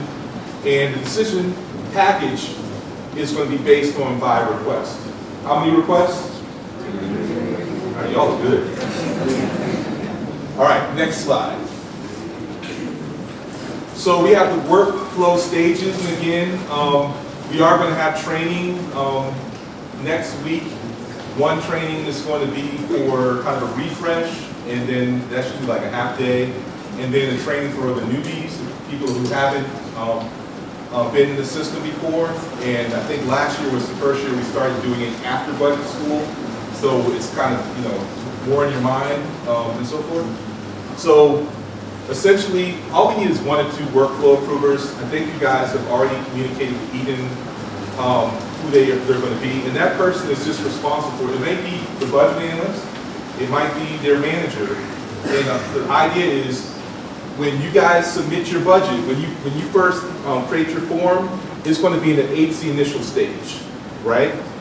And then you're going to advance it one more time to the agency request stage, meaning that's kind of the stage where maybe that's when it's ready for you to print out reports for your director to look at and so forth. Once you're ready to submit the OMB by the 17th of November, you're going to advance it to the shared agency OMB thing. And that's when it's going to be available for the OMB analyst to kind of accept or reject based on whether maybe it's blank or something's missing and so forth.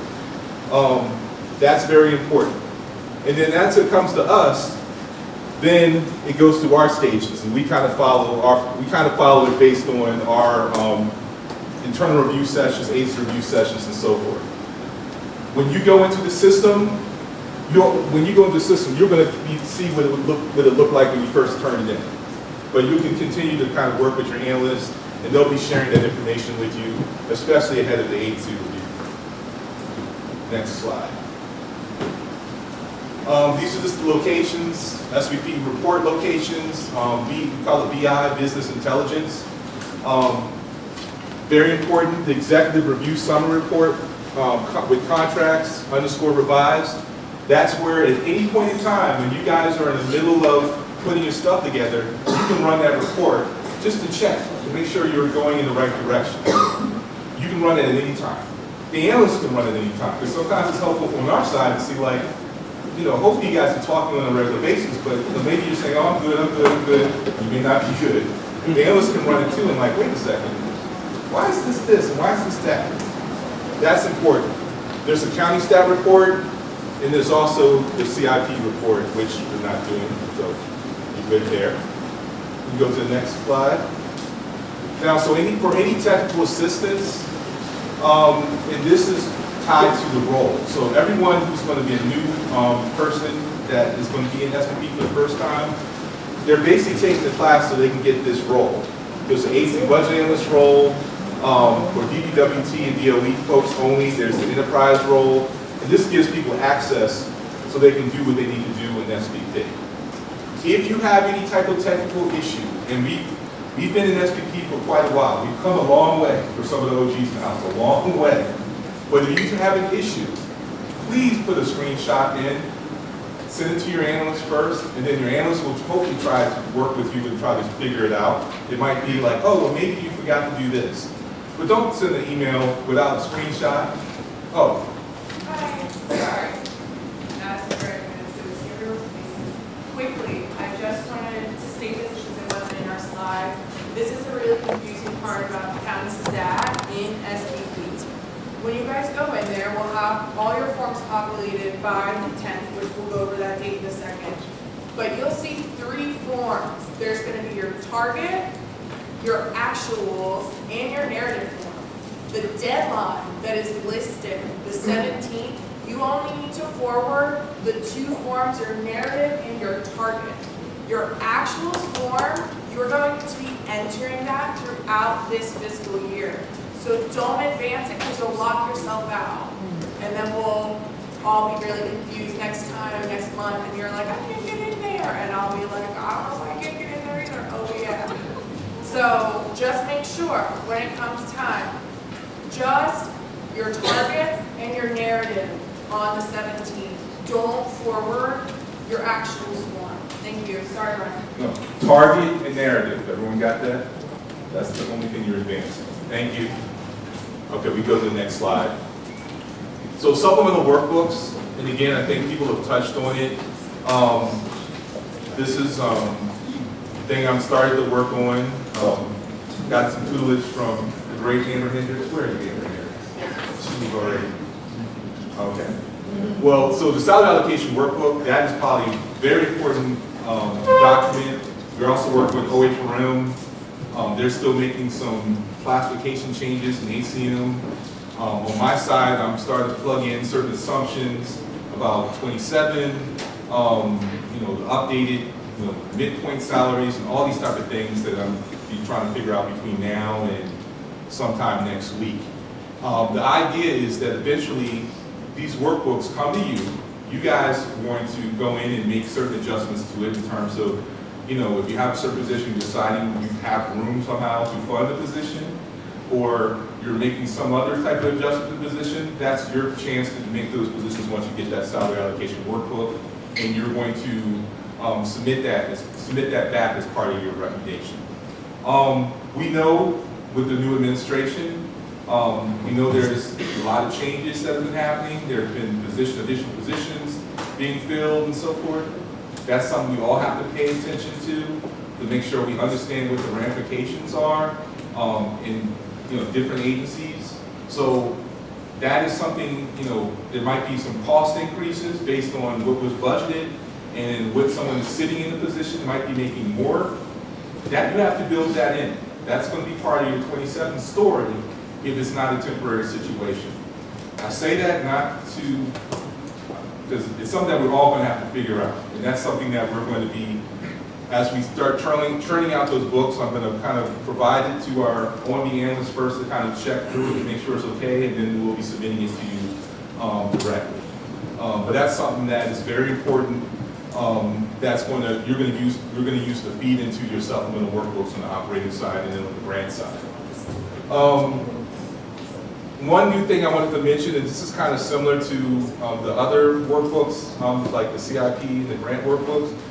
Our O&D analysts, this is something they've taken on themselves. They've met, as a group over the past several months to figure out ways to kind of improve the process.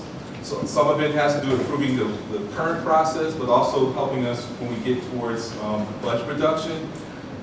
They're going to be pre-populating, or the process are almost done pre-populating the FY25 actuals and the FY26 approved numbers. And those things will be in various tabs, like your contract tab, your position management tab, all the various tabs where you have that type of information. So hopefully that will kind of help you when you go in. You can kind of just focus on your estimate columns and your 27. And that way we can kind of be on the same page. It's one less thing you have to worry about. Pay attention, but that's one thing you have to worry about. We can go to the next slide. So I just was mentioning the position management tab. That is probably, since I've been in O&B, we spend the most time on the position management tab. And it's important because it summarizes what's in the salary allocation workbook, which is kind of per employee, per position, but it also includes stuff like overtime, what your expectations are as far as other compensation costs that may not be directly tied to a specific individual. Attrition, right? When we talk about staffing attrition, especially for public safety agencies, we have to budget and assume some attrition. We assume lapse. When we talk about lapse, we're talking about, okay, I have a budget management analyst 3 position, and we're going to fund it for 50% of the year. So that's lapse. We're going to take that lapse, meaning that you guys can't fill that until halfway through the year. But when I talk about attrition, we look at police, sheriff, fire. We're making an assumption based on historical, kind of looking at the historicals, looking at what you guys are projecting, what we're really seeing, that we know that we're not going to fund it 100%, right? If we funded 100%, we wouldn't have money for anything else. So the idea behind attrition is we're kind of assuming that, if I treat 7 officers a month, I got to kind of, assume some of that. So those things are kind of reflected in the position management tab. And, for folks that have public safety agencies, we usually have an attrition table that we work on, but that's a lot of back and forth that we talk about. We want to know about your public safety classes, what you assume, all those type of things.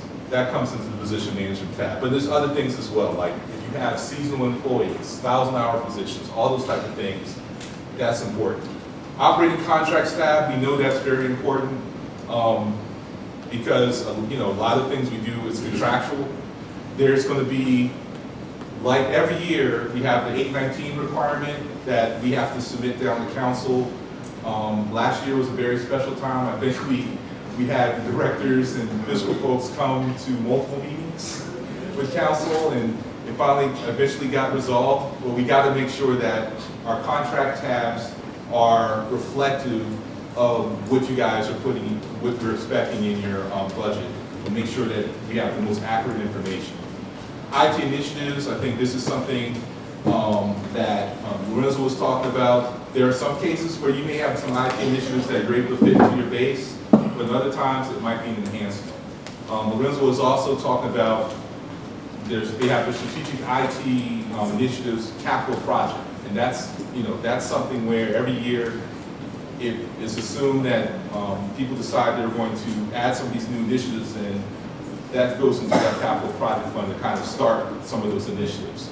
But again, it's very important that that tab is filled out as well. And again, we have the 3 separate workbooks.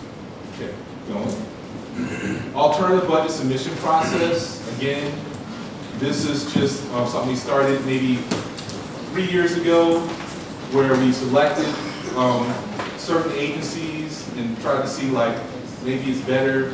It might be a better situation if we send out some sort of worksheet and send that to those agencies, and they send it back to us, and we fill out SPP on their behalf. I think it does foster a closer relationship with the analysts and those agencies, but the idea is that information, we have to get that information done a little earlier, which is November 7th. But there's still, let's just say November 17th, my apologies, it says November 18th, I think that's a Saturday, or it's a weekend. It should be November 17th. All the other things like your performance management forms, key accomplishments, those are still due on the 17th. But again, the OMB analyst who has agencies that fall under this category will be entering in SPP. But the idea is that you guys will be working closely together. And the next slide just has the participating agencies that will be in 27.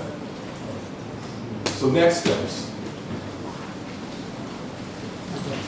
So these are just things I'm pointing to what's going to be in instructions, which is going to be coming out soon, hopefully by either the end of the week or early next week. Your fringe benefits. We know that OMB is responsible for giving you guys your rate, right? We give you a fringe rate kind of based on historical activity, as well as what our actuarials are telling us. But we also want you to kind of make sure that you're appropriately applying it across your divisions, your centers, and your request, right? So if you know you have a certain amount of fringe activity happening, which could be, maybe it's more stuff in group health, maybe in public safety, it's like a lot of public safety retirement. It's happening, I'm assuming a lot of public safety retirement, police retirement, a lot of that's going to be in the patrol division, right? So we just want to make sure certain things are kind of spread correctly across divisions. And so we want you to kind of take a stab at that, and your OMB analysts will kind of refine that once they get on their side. We talked about this, the interagency form. This is the recoveries. So important. If you are a recovery agency, and when we say for new people, when we talk about recoveries, and you see it in the budget book, those are we show them as negative numbers, right? Because we're saying this agency is doing this work on behalf of this other agency or fund, and they're kind of offsetting it, and it becomes a project charge that shows up in what we call the consumer agency. So if I'm the Office of Law, I'm recovering from you, I'm doing some work for the police department is going to have a subsequent project charge that's going to pop up in their form, right? Please communicate with each other if there's some changes in, the number of folks that you're going to have be recoverable that's tied to a fund or whatever. Talk to each other so no one is caught off guard. We also have a situation sometimes it usually affects DOE because they have a lot of enterprise funds, and there are other agencies that recover from those funds, and historically they would turn in their submission, and if someone else is late doing their thing, all of a sudden their submission looks a little bit different, because all of a sudden they're going to have additional project charge popping up in their fund, and they're like, wait, what is this, what's going on? So I just implore everyone to continue to communicate and talk to each other about these recoveries. We do have reports that you can run to kind of see, like, where did that come from? Where did that come from? Because sometimes people make mistakes. This is a very powerful system where sometimes someone might be thinking they're recovering from one agency, but they're recovering from the wrong thing, and it affects someone else's budget. So it's very important. in this situation, OMB is like a referee. So I'm expecting you guys to kind of communicate with each other. We can't solve everything, so you guys have to kind of speak to that. All right, other items, Ryan already talked about this. That was something that started last year, about just entering everything into the CIP workbook.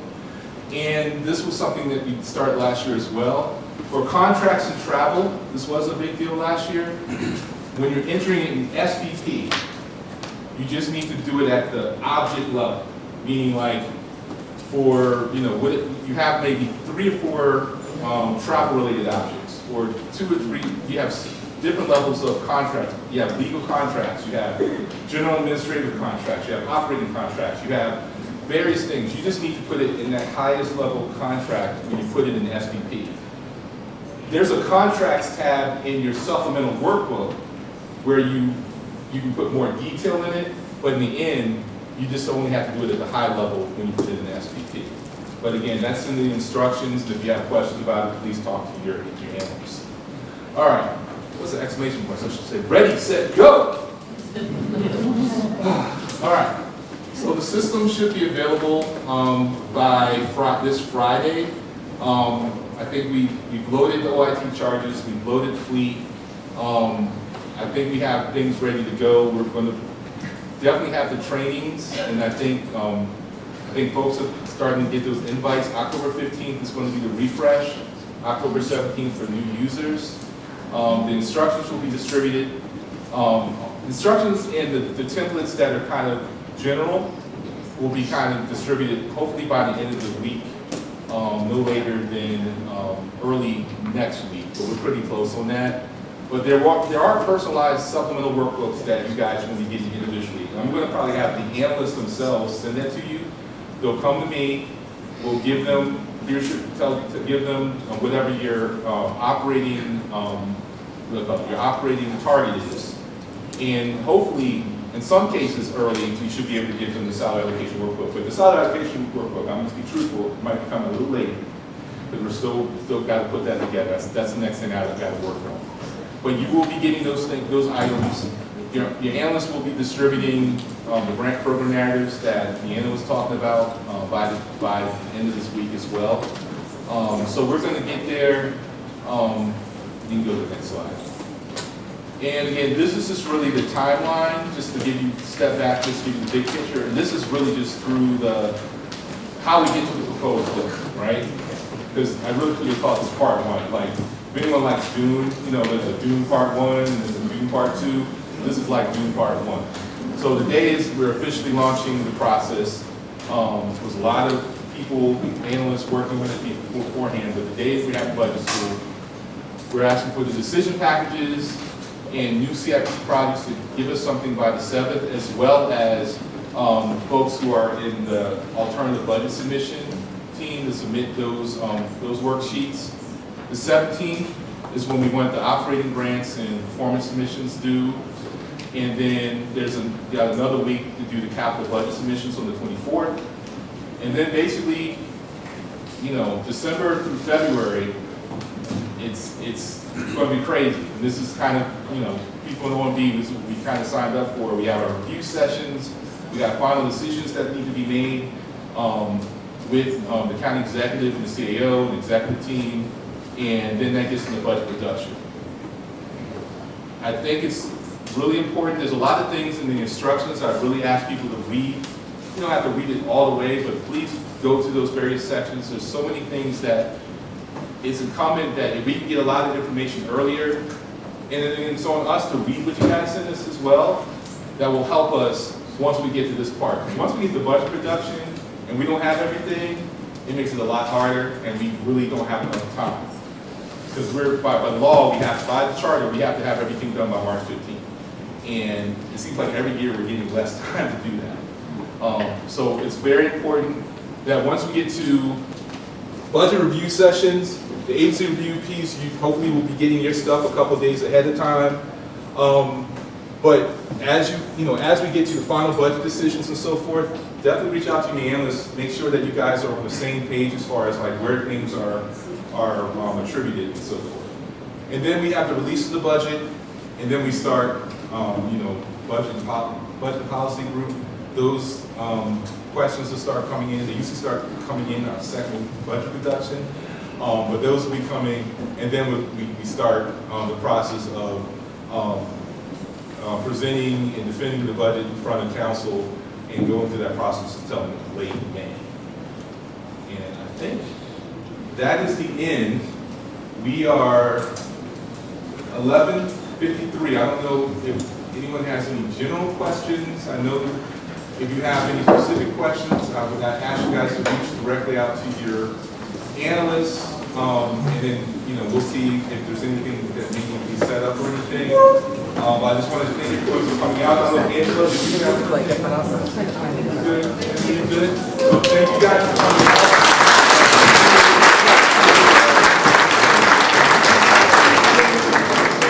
Good luck to everybody.